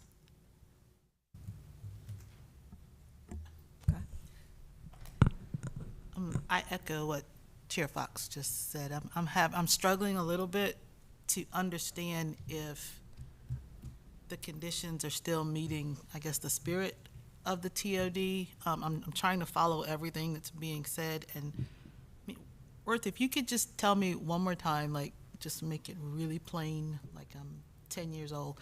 The TOD, you're requesting to be taken out of the TOD because it requires design principles consistent with the urban limited frontage. Okay. Which puts the building no further than 20 feet from, in this case, the edge of the wetland and the stream. Okay. And it does not permit any type of parking between, let's call it that blue line, and the building, which is, again, inconsistent with the type of use that Liberty Senior Living wants to build here, which is that age-restricted independent living. And with that use comes the need for some drop-off area, some level of handicap or guest parking between the building and, let's again call it the blue line. Okay, thank you. Mm-hmm. So I guess that's where I'm struggling. Perhaps this use is not consistent with what is envisioned by the TOD along that corridor. I know we're not making decisions about use, but if that's the reason for asking. Yeah. Use is appropriate. The design of the development is not, but the use of it. So I see, I just struggled with the same component. Is that what the problem is? But I think it's actually features of the parcel itself. It's natural features. It's the presence of a stream, which has the Noose riparian buffer on it. I think that's the piece. Would the same issue not exist without the stream? Would you not still be looking to put a parking bay between the street and the front of the building? I think ideally we would, but there would probably be a little bit more of a workaround that could be available. And just to the question on the use, again, having dense development near BRT with residents who are less likely to be car dependent, I think is exactly what the BRT is looking to accomplish. Apologies, I didn't mean to cut you off in the middle of your thought, Commissioner Bennett. Was that where you were going? I guess. I don't know. I mean, this one, I'm just But- struggling. I mean, I don't disagree with you about that. It just seems like a lot of time and effort went into designating which parcels should be included in the TOD. I'm not opposed to considering removal of parcels, but if we're removing a parcel to put in something that's going to work counter to what the TOD is intending, that's what I'm struggling with. I don't want to recommend approval of something that's going to go against the spirit of the TOD. So I'm trying to understand if this would do that, or if there are sufficient conditions that we aren't gonna have this Western TOD overlay district and then this glaring inconsistency. Does that make sense? That makes sense. Mr. Anagnos, did you get up because you were going to make a comment to help us from ourselves? I do want to say that I feel, having worked on the drafting of the Transit Overlay District Ordinance and the rezoning to apply it both to western and southern corridors, I absolutely think an active senior living use is appropriate and desirable. I think older folks have every equal right as anyone else to be able to have access to a high quality transit service, and additionally potentially have additional need compared to other populations to be near high quality transit service. So I really do think it's a product of how the site is designed that makes it appropriate, not the use itself. So what I'm hearing, though, there was an offer from the applicant to further look at green infrastructure, low-impact development, and some stormwater considerations and conditions. So we might defer the case to a future meeting to be able to do so. That's right. Yes, ma'am. Okay. So acknowledging that it's 12:07, there's another item on the agenda which we will not discuss. Date for the future consideration of Z2322, September 13th. That certainly is an available meeting for you. You know, your next meeting, which is a special one, is a week from today. You've got 8 agenda items that have already been calendared. And those have already been noticed. That was out loud. Those have already been noticed, so you'll hear those in addition. Sorry, I need a minute. That one made me chuckle. All right, so then we'll defer this case to our September 13th meeting. Great. Thank you very much. Sir. I'm sorry, when was the committee of the whole meeting where we discussed, what was the date on that? I'd like to go back and reference that. I thought for some reason we approved on the planning commission side at least. Are you asking about the committee of the whole date where this property was discussed? Where, that's what I mean, where this property was discussed in conjunction with TOD? Yeah. We can dig that up for you real quick. Okay. Yep. I thought we allowed them out, but maybe that changed and, okay, never mind. Thank you. All right, I'm gonna move us on. There is a case on the agenda on Forestville Road. If we are not going to lose a quorum, what I might recommend is we hear the staff presentation and the applicant presentation. And are there members of the public who are here to speak on that item? Z3922? Nope, okay. And I am going to have to leave at 12:15. Could I go out of order for just a moment on the report of the members quickly about the? Sure. We have a committee of the whole meeting this Thursday, 2 days from today at 4 o'clock. And in this building on the 3rd floor, right as you come in through security and turn right. I just wanted to get a quick show of hands for quorum purposes if anyone is not available to attend, if you could raise your hand. Just one so far. Okay, looks like we have a quorum. And then the next item is we're going to be discussing the Dix Park Edge study and 2 rezoning cases right on the edge, one of which is initiated by the city. I was going to check with staff. It would, right now on the agenda, the study is the last item on the agenda. Would it make sense for that to be the first item? Absolutely. Okay. Yep. So with that, I will hang out for another 6 minutes, and I'll see everyone else Thursday. We're gonna make it the best 6 minutes ever. Okay. Introducing item D.6, which is case Z3922 on Forestville Road. This is a request to rezone approximately 21.74 acres from residential 4 to residential mixed-use 3 stories conditional use. Proposed conditions limit density and form, among other items. We'll start with a staff presentation by John Anagnos. Good afternoon. So I'll get to the surrounding area. This area is seeing a lot of development currently. So you had a rezoning case approved in 2020 on the northwest corner, pending rezonings on the southeast corner, and then a pending subdivision and associated site plans at the southwest corner of Buffalo and Forestville Road.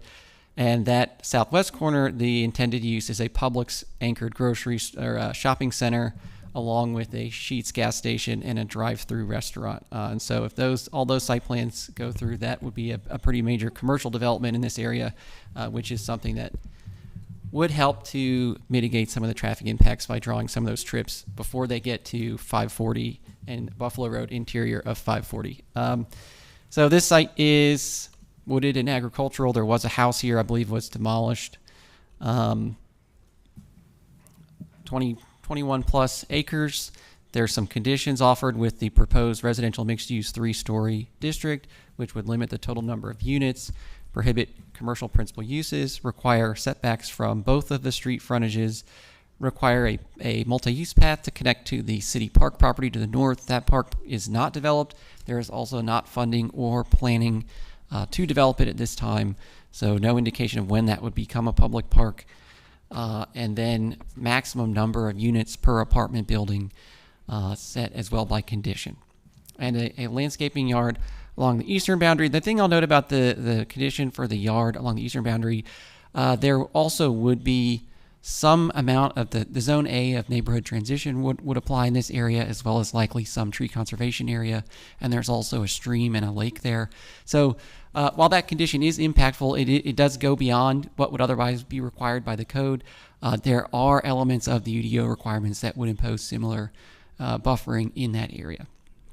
But the overall impact is a roughly little under 200 additional units, which could be in apartment and townhouse buildings. This area does not have very good multimodal transportation options, highly car dependent, no transit service, would be additional housing allowed. The real bottleneck here is 540 and Buffalo Road, and then the Neuse River Bridge to the west of there. That is known to be basically, once these developments in the area come online, that will be having a failing level of service.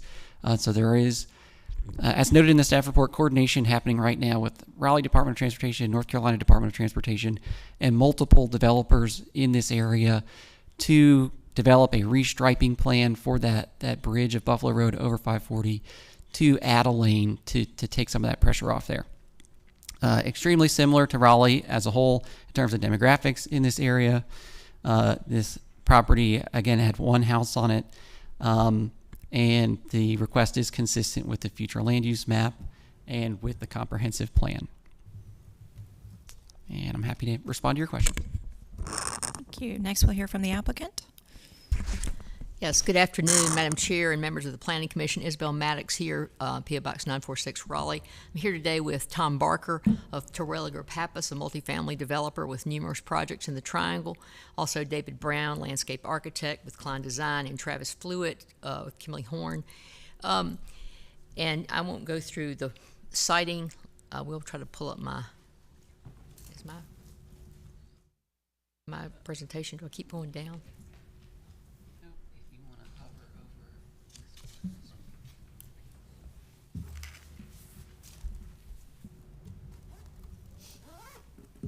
Thank you. So I think John gave you a pretty good sense of the context. We got 540 to our west. We are on Buffalo and Forestville, that intersection. We're catty corner from the proposed Publix retail development. The zoning, as you can see from the zoning map, we have RX3 mixed use to our west, and we have some CX3 to our southwest and directly south. So zoning in this area is changing. We propose a maximum 330 unit multifamily development here. And I think to show you something about our sort of access and buffering plan. We propose a 50-foot average buffer along this area right here. These properties in here are single-family residential.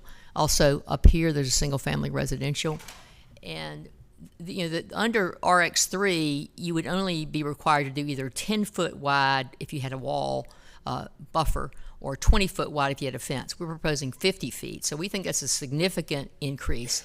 And we also adding more trees along Forestville, and we have increased setbacks on both Forestville and Buffalo Road. So we feel like the combination of those additional buffering areas and the setbacks, which will allow for more trees, will sort of preserve the bucolic nature of the neighborhood. So we feel like it fits in reasonably well.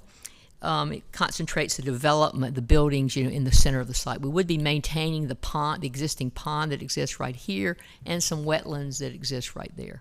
The only real negative called out in the staff report was traffic. And there's a lot of development proposed for the Buffalo Road corridor, and y'all have heard about it, so I don't need to explain that to you.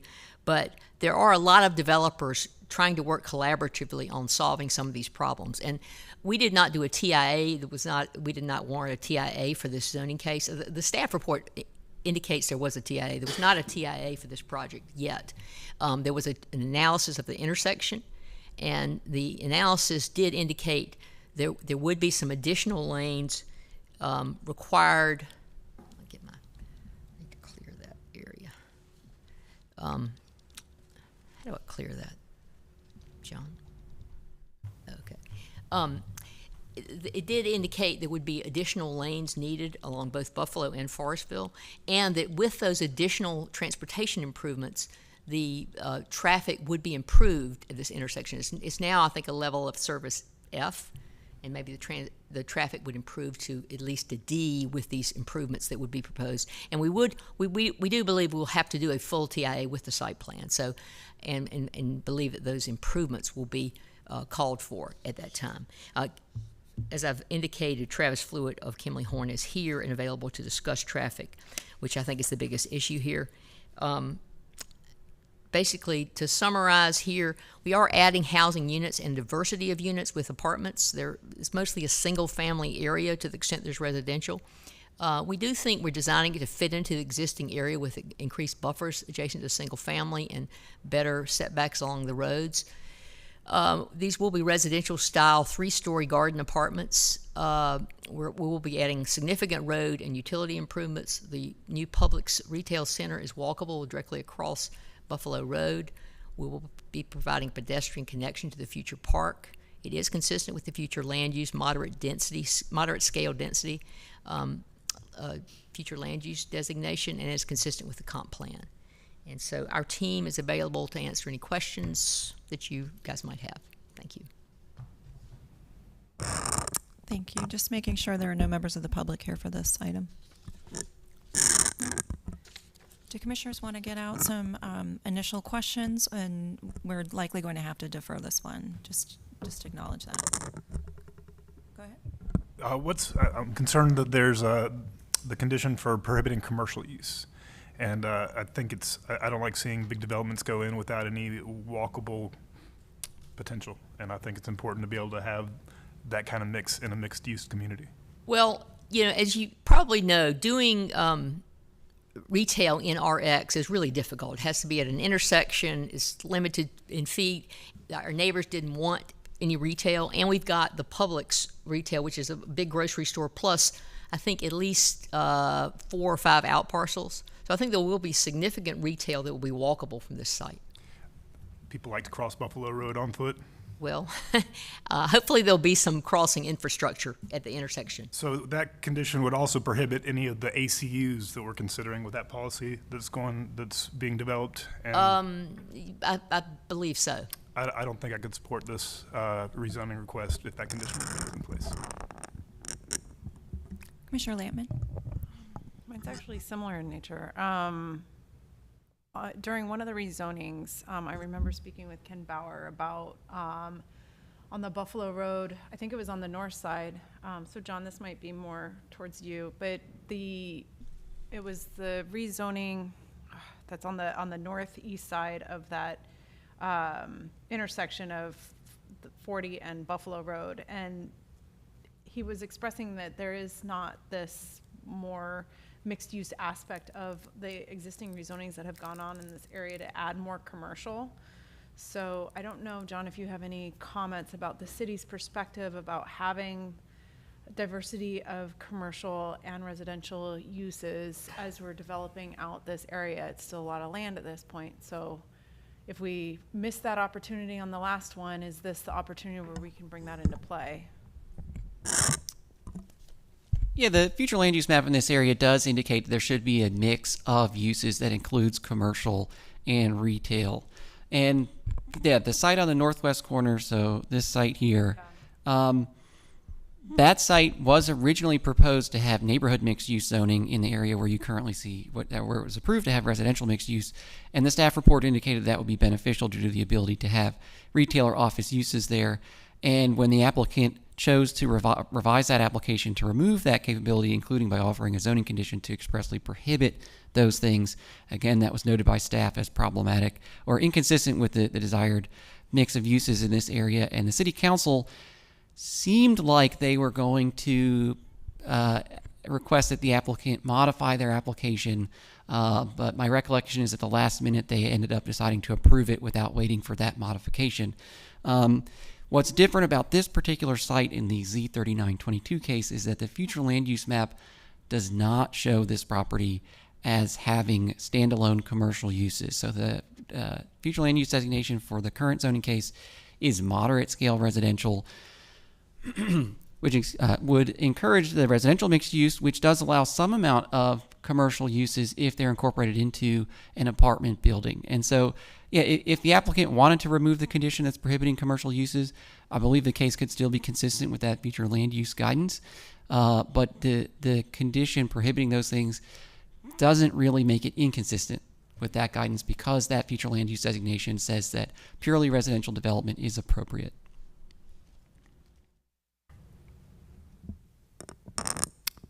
Commissioner Bennett. Thank you. So we've seen a lot of rezonings on Buffalo Road, and I've been fairly consistent in my comments and voting, so I won't get into all that. But I did have concern about the prohibition against commercial, but John kind of clarified that for me. My big concern is the inconsistency with zoning and infrastructure impacts.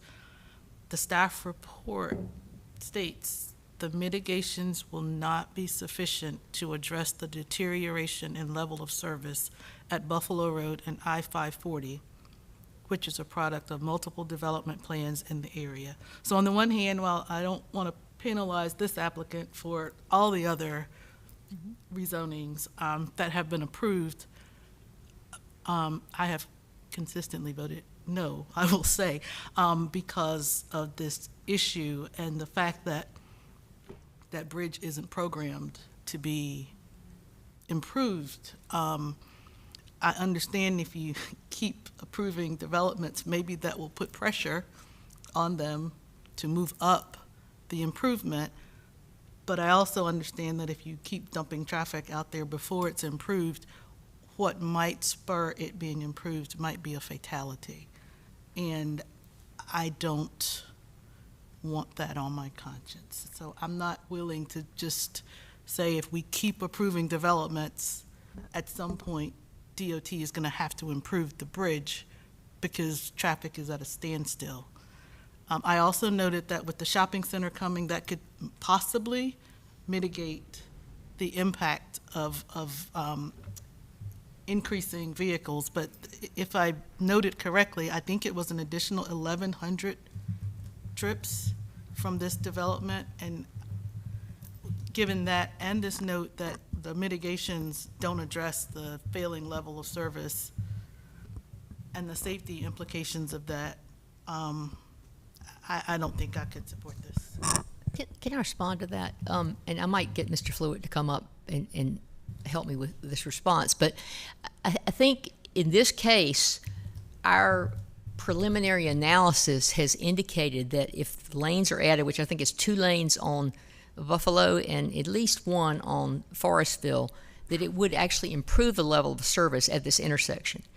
As to the widening of the 540 bridge, there are several projects which DOT has said those are requirements of those projects going forward, that bridge either be widened or restriped, more likely, to accommodate traffic. That doesn't apply to this project, but I think it does apply to several other projects that I'm aware of that are being worked on right now along the Buffalo corridor. And Travis, can you speak to the mitigation by what we expect will be the transportation improvements for this project? For this project, again, we have not done a traffic study for this as part of the rezoning. We anticipate we will have to do one at site plan, but regardless of what's required through the TIA, the frontage widening alone is 2 additional lanes along Buffalo Road and then 1 additional lane along Forestville Road. And what that's going to do is, at least at this intersection, the choke points are everybody's trying to get to the interchange in the morning and back from the interchange in the afternoon. The 2 additional westbound lanes on Buffalo are going to be huge in the morning, and the additional northbound lane is going to be very important in the afternoon because it's going to allow for a second eastbound left turn lane coming off of Buffalo Road, and this will provide that receiving lane for it. So that's why this intersection is going to be improved. The interchange, again, I know of at least 3 developments that are required to do that restriping and the additional southbound left turn lane on the bridge. And we, not this developer, but Kinley Horn, are working collaboratively with those 3 developers as well as 3 additional developers that all have overlapping improvements out here for what I won't say it's an unprecedented amount of cooperation. It's unprecedented in my career to see that many developers working collaboratively to get these improvements done. The biggest challenge is just timing because they're all in different stages of development. But we are working on that to get that widening done as one project rather than multiple people trying to come in and do little pieces here and there. So there's a lot going on, and it's just a matter of timing. But there are a lot of improvements that are going to be happening too to address the concerns. And again, we'll be doing a traffic study at site plan that will get into more details of the specific developments for this project beyond the frontage widening when we get to that stage. Thank you. So maybe I'm misunderstanding them, because it sounds like you're saying what you're doing will improve the level of service. The staff report explicitly says it doesn't. So is there an inaccuracy? Am I misunderstanding? We've only looked at the intersection of Buffalo and Forestville with the rezoning and the impacts that the frontage widening will have. We have not done any analysis of the bridge and the 540 interchange as part of this project yet, but I'm sure we will at site plan when we do a full TIA. Oh, so John, or someone from transportation, can you explain the statement in the staff report, please? Yeah, so when Travis says they're improving the level of service, that's referring to the intersection of Buffalo Road and Forestville Road. And between, this property and the other surrounding properties, they are all going to be required to improve that intersection to the designations in the street plan, which is a 6-lane for Buffalo and 4-lane for Forestville. And so, I expect that the Buffalo-Forestville intersection will work much better as a product of these developments because they have direct frontage on the intersection and are going to make those improvements. The real area where the level of service is expected to be failing is the bridge over 540, where a number of developments are contributing, and as the staff report notes, a number of developers are working to make those improvements, but the improvements have not been finalized yet. So we don't know what that bridge project is, but there is a process and activity that is underway to make those improvements. And so the other thing that Travis mentioned is that those developments are being told by NCDOT that you won't be able to get approval. We'll tell the city not to approve your development if there's not the sufficiency of the infrastructure. And so again, that conversation, it's difficult for me to bring to light in this rezoning process. I can try to bring back some additional information, but it's ongoing. So those things are all kind of still in development. But yeah, I can bring back more information about that the next time. I think that would be helpful. Are there any additional questions or comments for either the applicant or staff before we move to defer this one? It sounded like so far a request to perhaps consider an alternate way or a carve out with the prohibited commercial use. And then we are awaiting additional information regarding the 540 bridge. That's it? All right. This agenda is getting very full, but it's sounding like it is also September 13th. Okay. Can I ask a question? I don't really think that we're going to have a resolution on the 540 bridge in 2 weeks. In fact, I'm fairly confident we're not going to have a resolution. We do know that there are many developers who have been told you cannot go forward without doing that improvement, and those projects are underway. I don't know that we have any control over that. From my perspective, I think Chairperson Fox's comments are still on point with what I would hope to see and get out of the next conversation. I'm sure you want this to move forward, just go, but at the same time, I think there's a lot of information that as we all vote, it would be good for us to hear. Yeah, I don't object to having more information about it. I don't want to, have the expectation is that this is going to be fully resolved, because I don't think it will. The commercial aspect is something that I have pointed So out. removal of that prohibition on commercial, that's what you'd like to see. Or as an alternate, if you heard directly from members of the public, large format commercial is not acceptable or of a certain scale. I think to Commissioner Otwell's point, with the accessory commercial units being prohibited as well, just being caught in that condition, I think that was the concern I was hearing from the commissioners. Yeah, I mean, it's RX3, so and I'd have to go back and look and see how the ACUs fit into RX3. But RX3 is a fairly narrow opportunity for commercial. I think we can certainly consider removing that condition.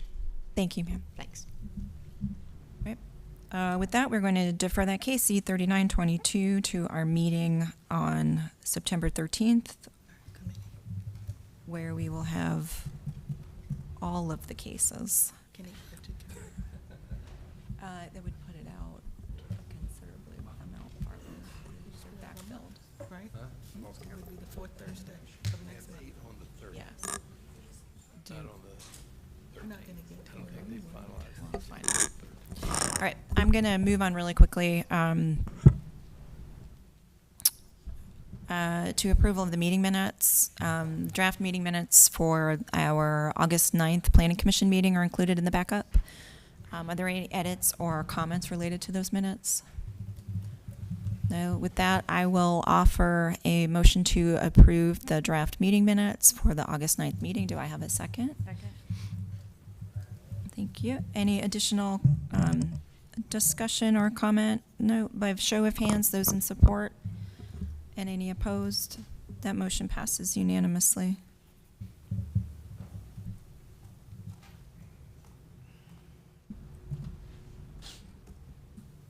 I do not have a report today, although I will acknowledge we have a number of items that are pending, and now we've deferred a number of items, so I would just encourage folks to take a very long look at the list of items that Mr. Crane has provided for us in the report from the Assistant Director.